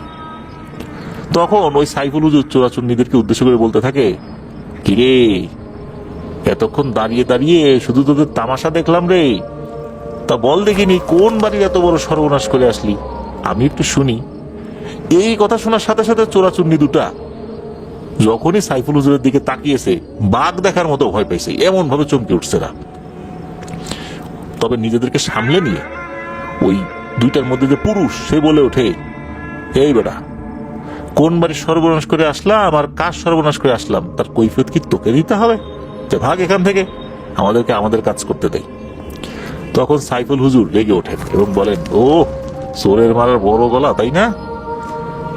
তোরা আমার নাতিকে চুরি করে নিয়ে এসে তোদের ক্ষুধা মেটাবি, আর আমি চেয়ে চেয়ে দেখবো? তা তো হবে না বাপু, এখনো সময় আছে, আমার নাতিকে আমার কাছে দিয়ে দে, তা না হলে এখান থেকে কিন্তু এক চুলো নড়তে পারবি না। তখন সাইফুল হুজুর এবং চোরাচুরিদের সাথে তর্ক বিতর্ক শুরু হয়ে যায়। তর্ক বিতর্কের এক পর্যায়ে সাইফুল হুজুর চরম লেভেলে রেগে যান। তখন সাইফুল হুজুর বলে ওঠেন, অনেক তর্ক বিতর্ক হয়েছে, আর না, তোদেরকে আমি সুযোগ দিয়েছিলাম, কিন্তু তোরা সেই সুযোগ নিলি না, এখন মৃত্যুর জন্য তৈরি হয়ে নেই। এই কথা বলে সাইফুল হুজুর তৎক্ষণাৎ সেই চোরাচুন্নি জিন্দুটাকে সেখানে থাকা একটা গাছের সাথে বন্দি করে ফেলেন এবং সেখান থেকে তার নাতিকে, তার অনুগত কিছু সাথী জিনদেরকে ডেকে তাদের হাতে দিয়ে উনি মেয়ের বাসায় চলে আসেন। সাইফুল হুজুর প্রচন্ড রাগ নিয়ে মেয়ের বাসায় আসছিলেন। রাগ হওয়াটাই স্বাভাবিক, এই বাচ্চা নিয়ে গেল, তারা বুঝতে পারলো না কেন। মেয়ের বাসায় গিয়ে দেখতে পান যে সবাই ঘুমিয়ে আছে, সবার ঘরের দরজায় বন্ধ ভিতর থেকে। সাইফুল হুজুর প্রচন্ড রাগ নিয়ে তার মেয়ের ঘরের দরজায় কড়া নাড়তে থাকেন। যখন তার মেয়ে আর মেয়ের স্বামী দরজা খুলে বাইরে এসেছেন, তখনই সাইফুল হুজুর কোষে তার মেয়ের গালে একটা চর বসিয়ে দিয়েছেন। সাইফুল হুজুর রাগে এত জোরে দরজায় কড়া নাড়ছিলেন যে কড়া নাড়ার শব্দে মেয়ের শ্বশুর বাড়ির সবারই ঘুম ভেঙে গেছে। যখনই সাইফুল হুজুরের মেয়ে সামিয়া কিছু বলতে যাবে, তার আগে সাইফুল হুজুর তার মেয়েকে উদ্দেশ্য করে বলে ওঠে, তোকে 5 মিনিট সময় দিলাম, এর মধ্যে 1 পাতিল পানি গরম করে রাখবি, এমন ভাবে গরম করবি যেন হাত দেয় মাত্র হাত পুড়ে যায়। এই কথা বলেই সাইফুল হুজুর সেখান থেকে বের হয়ে আসছেন। সাইফুল হুজুর চলে আসার পর তার মেয়ের স্বামী সে নীরবতা ভেঙে বলে ওঠে, আচ্ছা, কোনো কথাবার্তা না বলেই তোমার বাবা তোমার গায়ে হাত তুললেন কেন? ঘটনাটা কি? বুঝতে তো পারলাম না কিছুই। তখন তিনি কিছু একটা বলতে যাবে, তার মধ্যেই সাইফুল হুজুর হাতে করে কয়েক ধরনের গাছের পাতা নিয়ে হাজির হন। তিনি এসে যখন দেখেন তার মেয়ে ওইখানেই দাঁড়িয়ে আছে, গরম পানি করতে যায়নি, তখন তার মেয়েকে আবারও কোষ একটা চড় মারেন এবং ধমক দিয়ে বলেন, এই তোর বাচ্চা কোথায়? তখন তার উত্তরে তার মেয়ে বলেন, তোমার নাতি তো ঘরেই আছে, ঘুমাচ্ছে, আর তুমি বা কেন এত রাত্রেবেলা এইভাবে এসে আমাকে 2টা চড় মারলা? আমি তো কিছু বুঝতে পারতেছি না, আমি কি করলাম? আর পানি বা গরম করতে কেন বললা? তখন সাইফুল হুজুর বলেন, তাড়াতাড়ি ঘরে গিয়ে আমার নাতিকে নিয়ে আস, গিয়ে দেখ তার শরীর লাল, নীল ও কালচে রং ধারণ করেছে। তখন সাইফুল হুজুরের মেয়ে ঘর থেকে তার বাচ্চাকে নিয়ে বাইরে আসে এবং সত্যি সবাই দেখতে পায় যে এই হুজুরের কথাই ঠিক, বাচ্চার শরীর একবার লাল হয়ে যাচ্ছে, একবার নীল হয়ে যাচ্ছে, একবার কালচে রঙের হয়ে যাচ্ছে। কয়েক মিনিটের মধ্যে এরকম পরিবর্তন হচ্ছে। বাচ্চাটাকে যখন ঘর থেকে বাইরে নিয়ে আসা হয়, তখন উপস্থিত সবাই খেয়াল করেন যে বাচ্চার এমন অবস্থা। সকলেই আরো খেয়াল করেন যে বাচ্চাটাকে তার নানা অর্থাৎ সাইফুল হুজুরের কাছে নিয়ে আসা মাত্রই বাচ্চাটার ঘুম ভেঙে যায় এবং বাচ্চাটা সাইফুল হুজুরকে দেখা মাত্রই অস্বাভাবিকভাবে কান্না শুরু করে দিয়েছে। বাচ্চাটা এমনভাবে কান্নাকাটি করছে যে সারা শরীরে খিঁচুনি শুরু হয়ে গেছে, তারপরেও কান্না থামছে না। তখন সাইফুল হুজুর দেরি না করে তার মেয়েকে বলেন, দ্রুত পানি গরম কর। তখন তার কথা মতো একটা পাতিলে পানি গরম করা শুরু হয়ে যায়। সেই পাতিলে সাইফুল হুজুরের হাতে থাকা গাছের পাতাগুলো দিয়ে দেওয়া হয়। প্রায় 30 মিনিট ধরে পাতিলে পানি গরম করা হয়। পানি গরম শেষে সাইফুল হুজুর তার মেয়েকে উদ্দেশ্য করে বলেন, এখন এই গরম পানিতে তোর বাচ্চাকে ছেড়ে দেয়, আর ছেড়ে দেওয়ার পর পাতিলের মুখ ঢাকনা দিয়ে বন্ধ করে দেয়। এই কথা শুনে উপস্থিত যারা ছিলেন, এই সাইফুল হুজুরের বিআই মেয়ের জামাই সহ সকলে আটকে ওঠে, যারা বলে কি লোকটা এই রাত বিরেতে এসে, এটা একটা কথা? সাইফুল হুজুর বিআইন সহ আরো অনেকেই তারা এতটাই ক্ষুব্ধ হয়েছিলেন এই রাত বিরেতে এই ধরনের আচরণে যে তাকে তো একরকম মারতেই চলে আসছেন। তখন সাইফুল হুজুর পরিস্থিতি সামলে নিয়ে সকলকে উদ্দেশ্য করে বলেন, আচ্ছা, আপনারা আমার উপর ক্ষিপ্ত হয়ে চলে আসছেন, আমার পেশা কি? কবিরাজি না? আর আমি যদি কবিরাজ হয়ে থাকি তাহলে আমার প্রধান কাজ কি? মানুষের উপকার করা। আর আপনারা আপনাদের নাতির জন্য দরদ দেখাচ্ছেন, এ কি আমার নাতি না? আমার কি দরদ নাই? আমি কি 3 মাসের নাতিকে গরম পানির ভিতর দিয়ে হত্যা করব? এটা কি আপনাদের মনে হইল? আপনাদের কি এতটুকু বোধ হইল না যে এর পিছনে কোনো কারণ আছে? তখন উপস্থিত সকলে চুপ হয়ে যায়। এই কথা বলার পর সাইফুল হুজুরের মেয়ে তার বাচ্চাকে নিয়ে সাইফুল হুজুরের হাতে দেন। সকলে দেখতে পান যে সাইফুল হুজুরের মেয়ে এখন দাঁড়িয়ে মৃদু হাসছে এবং সে বলছে যে আমার কোনো আপত্তি নাই যে আমার বাচ্চাকে এখন এই গরম পানিতে দেওয়া হবে, কারণ আমার বাবা যাই করুক না কেন নিশ্চিত না হয়ে কোনো কাজ করে না। আমার পুরো বিশ্বাস আছে এখানে অন্য কোনো ঝামেলা আছে, আমার সন্তানের ক্ষতি হবে এমন কোনো কাজ উনি করবেন না, যা করবেন ভালোর জন্যই করবেন। এই বলে সাইফুল হুজুর মেয়ে চুপ হয়ে যায়। তো তখন সাইফুল হুজুর সেই বাচ্চাটাকে হাতে নিয়ে বিড়বিড় করে কিছু একটা পাঠ করেন, আর সেই বাচ্চাটাকে 2 পা উপর দিকে ধরে মাথাটা নিচ দিকে ধরেছেন আর কি। আর ধরে ওই ফুটন্ত গরম পানির কাছে যখন নিয়ে আসছেন মাথাটা, তখন সাইফুল হুজুর বলতে থাকেন, কিরে বাচ্চা সেজে থাকার খুব ইচ্ছা হয়েছে তাই না? যখন এই ফুটন্ত পানিতে চুবিয়ে রাখবো তখন বুঝতে পারবি যে ঘটনাটা কি। তখন উপস্থিত সবার সামনেই সেই 3 মাসের বাচ্চা কথা বলে ওঠে। সেই বাচ্চার ভেতর থাকা জিনটা, অর্থাৎ বাচ্চা সেজে থাকা সেই জিনটা সাইফুল হুজুরের কাছে তো অনেক কাকুতি মিনতি করতে থাকে তাকে ছেড়ে দেওয়ার জন্য। সাইফুল হুজুরের ভেতরে তো প্রচন্ড রাগ। তখন সাইফুল হুজুর সেই জিনটাকে গরম পানিতে ছেড়ে দিতে যাবে, এমন সময় হুজুরের সাথী জিনদের মধ্যে একজন জিন হাজির হয়ে যায় এবং হুজুরকে উদ্দেশ্য করে কানের কাছে এসে বলে, হুজুর আপনি যে চোরাচুন্নি জিন দুটাকে গাছের সাথে বন্দি করে রেখে এসেছিলেন, তারা কোনো না কোনো ভাবে সেখান থেকে মুক্তি পেয়ে গেছে। আসলে আমরা আপনার নাতির খেদমতে এতটাই ব্যস্ত হয়ে গেছিলাম যে আমরা ওই দিকটাতে খেয়ালই রাখতে পারিনি, আমাদেরকে ক্ষমা করবেন। এই বলেই ওই জিনটা ওখান থেকে চলে যায়। যাওয়ার আগে সাইফুল হুজুরকে আরো বলে যায় যে, হুজুর এই জিনটা আপনার কাছে যতই কাকুতি মিনতি করুক না কেন, যতই ওয়াদা করুক না কেন, আপনি কিন্তু তাকে ছেড়ে দিবেন না। কারণ আমি কিন্তু এদের বিষয়ে খোঁজ খবর নিছি, এরা কিন্তু কোনো ধর্মে বিশ্বাস করে না, আর এরা কথা দিয়ে কথার বরখেলাপ করতে সিদ্ধহস্ত। ঘড়ির সেকেন্ডের কাটা যেমন 1 সেকেন্ড পর পর তার স্থান বদল করে, এই ধরনের জিনগুলো কিন্তু সেকেন্ডে সেকেন্ডে তাদের কথা বদল করে। এই বলেই নাকি হুজুরের সেই জিনটা ওখান থেকে চলে যায়। তখন সাইফুল হুজুর তার নাতির রূপে থাকা ওই জিনটাকে উদ্দেশ্য করে বলে, যা তোর পা ছেড়ে দিব, কিন্তু একটা শর্তে, বল তুই কি আমার শর্তে রাজি? তখন জিনটা বলে, হ্যাঁ হ্যাঁ আমি রাজি।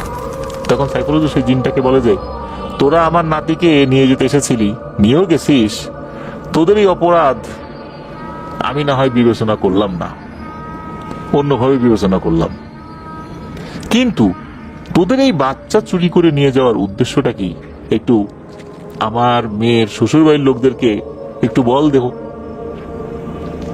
তোরা তো জানিস, একটু বলে দে। আমিও তো জানি, কিন্তু তুই নিজের মুখে বল, ওরা একটু শুনুক। তখন ওই জিনটা বলে যে, আমাদের 2টা দল থাকে, একটা দল এক কাজ করে, আর একটা দল আর এক কাজ করে। একটা দল বাচ্চা চুরি করে কাজ করে, আর একটা দল বাচ্চার রূপ ধরে থাকে। রূপ ধরে থাকার পর সুযোগ বুঝে একটা সময় সেও হাওয়া হয়ে যায়। আর যে গ্রুপটা নিয়ে যায়, এরা ওই বাচ্চাকে একটা সময় বলি দেয়, এরপরে ভাগাভাগি করে আমরা সবাই মিলে খাই। এটাই আমাদের কাজ। এতে করে আমাদের শক্তি বৃদ্ধি হতে থাকে। এরপর পরই ওই সাইফুল হুজুর তো 2 পা ধরে রেখেছিলেন বাচ্চার, 2 হাত দিয়ে 1 পা ছেড়ে দিচ্ছেন, 1 পা ধরে রাখছেন।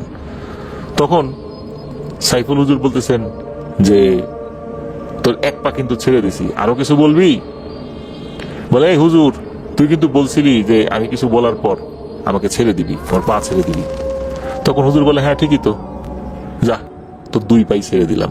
এই বলে 2 পা ছেড়ে দেয়, আর ওই বাচ্চার রূপ ধরে থাকা জিনটা সোজা পাতিলের ভিতর দেয়, ধপাস করে পড়ছে। কিছু পানি চারদিকে ছড়িয়েও গেছে, তবে তাতে কোনো অসুবিধা হয়নি। সাইফুল হুজুর যেহেতু বড় জুব্বা পরেছিলেন, ওই গরম পানিতে জুব্বাই লেগেছে, পায়েটায় লাগে নাই। আর তৎক্ষণাৎ তার মেয়েকে নির্দেশ দেন দ্রুত মুখটা ঢেকে দিতে। ঢেকে দেয়া হয়। ভেতরে কিছু একটা নড়াচড়া করছে প্রচন্ড শক্তি নিয়ে, তবে সেই শক্তিটা এত ছিল না যে পাতিল উল্টে দেবে। তখন বাড়ির সবাই তো বুঝতে পারছে যে ঘটনাটা কি হয়েছে। হুজুর বলে দিয়েছেন কেউ যেন ঢাকনা না খোলে কালকে সকালের আগে। এরপর হুজুর সরাসরি সেখান থেকে বাসায় চলে আসেন, আর এটাও বলে দিয়ে যান যে ইনশাল্লাহ খুবই তাড়াতাড়ি তার নাতিকে কোলে নিয়ে উনি এখানে আসবেন।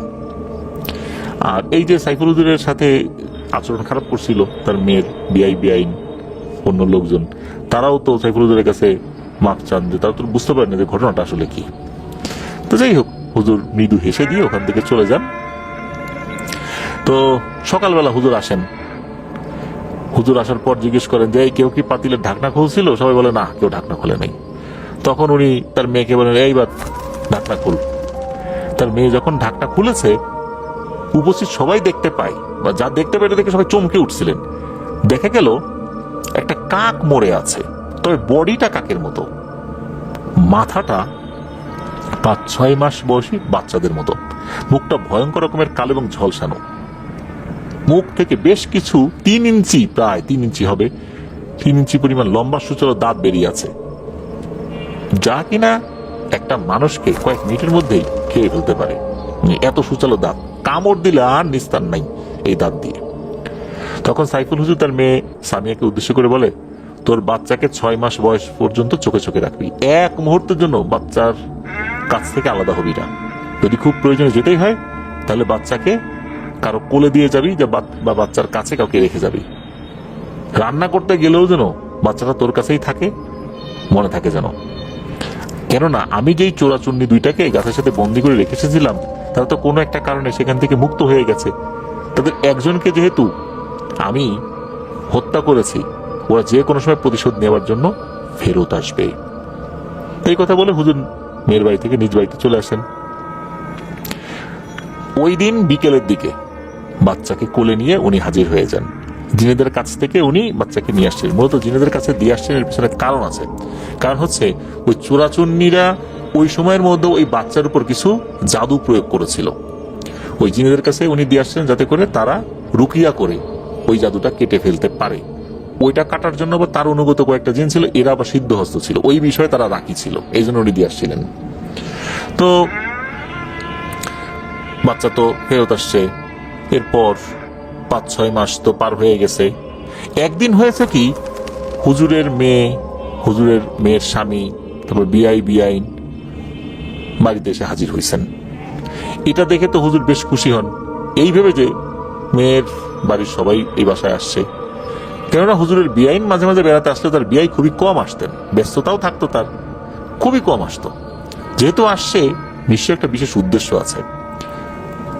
সাইফুল হুজুর খুশি হলেও পরবর্তীতে ওনার খুশিটা ম্লান হয়ে যায়। উনি দেখতে পেলেন যারা আসছে সবারই মুখই খুব ভার, খুব গম্ভীর, মনে হচ্ছে তারা খুব ভয় পেয়েছে।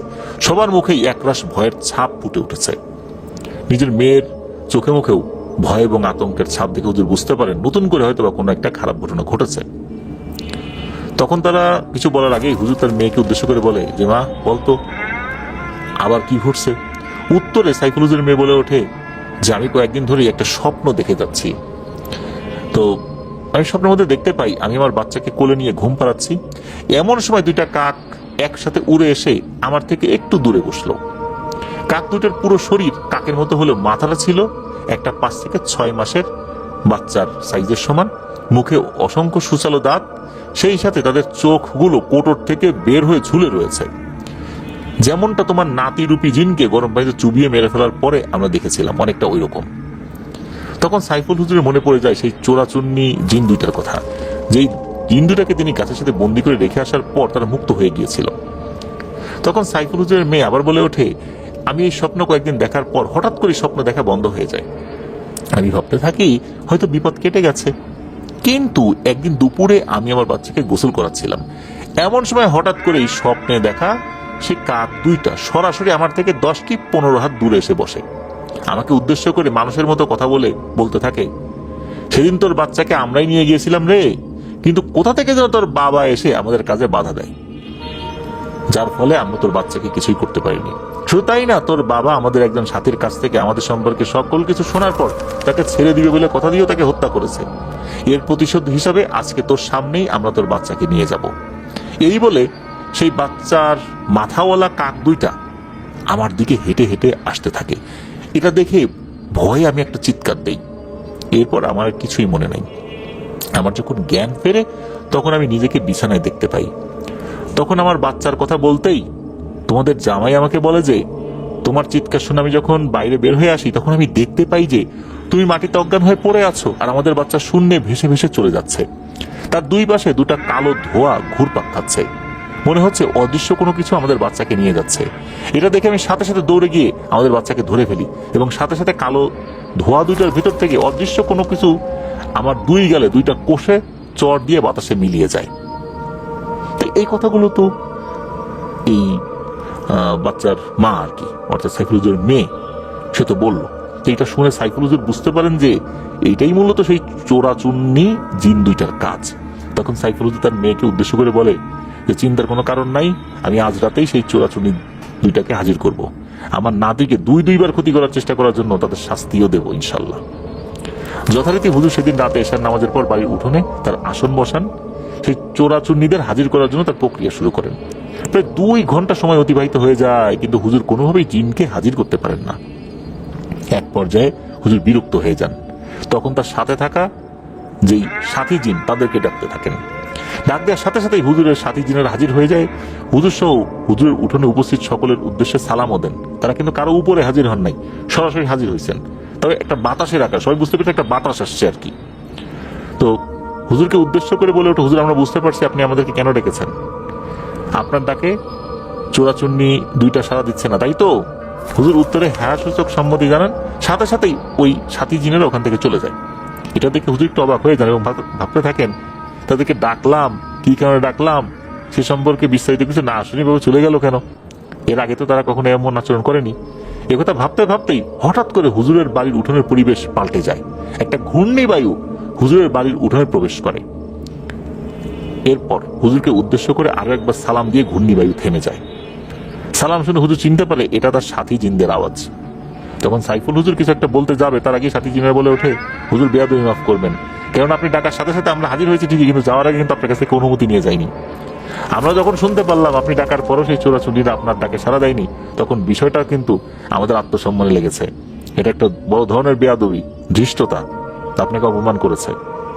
তাই সাথে সাথে আমরা চলে গেছি ওই চোরাচুন্নিদেরকে ধরে নিয়ে আসার জন্য। এখন ধরে নিয়ে আসছি, আপনি তাদেরকে শাস্তি দিতে পারেন। তখন সাইফুল হুজুর তার কাজ শুরু করেন। চোরাচুন্নি 2টাকে কিন্তু দেখা যাচ্ছিল না। হুজুর বলা শুরু করছেন যে তোরা 2বার আমার নাতির ক্ষতি করার চেষ্টা করেছিস। এখন তো আমি ইচ্ছা করলেই তোদেরকে মেরে ফেলতে পারি, আমি ইচ্ছা করলে বোতলে বন্দিও করে রাখতে পারি, কিন্তু আমি এটা করবো না। তোদেরকে শেষবারের মতো একটা সুযোগ দিলাম, তোরা নিজেদের মতো করে চলে যা।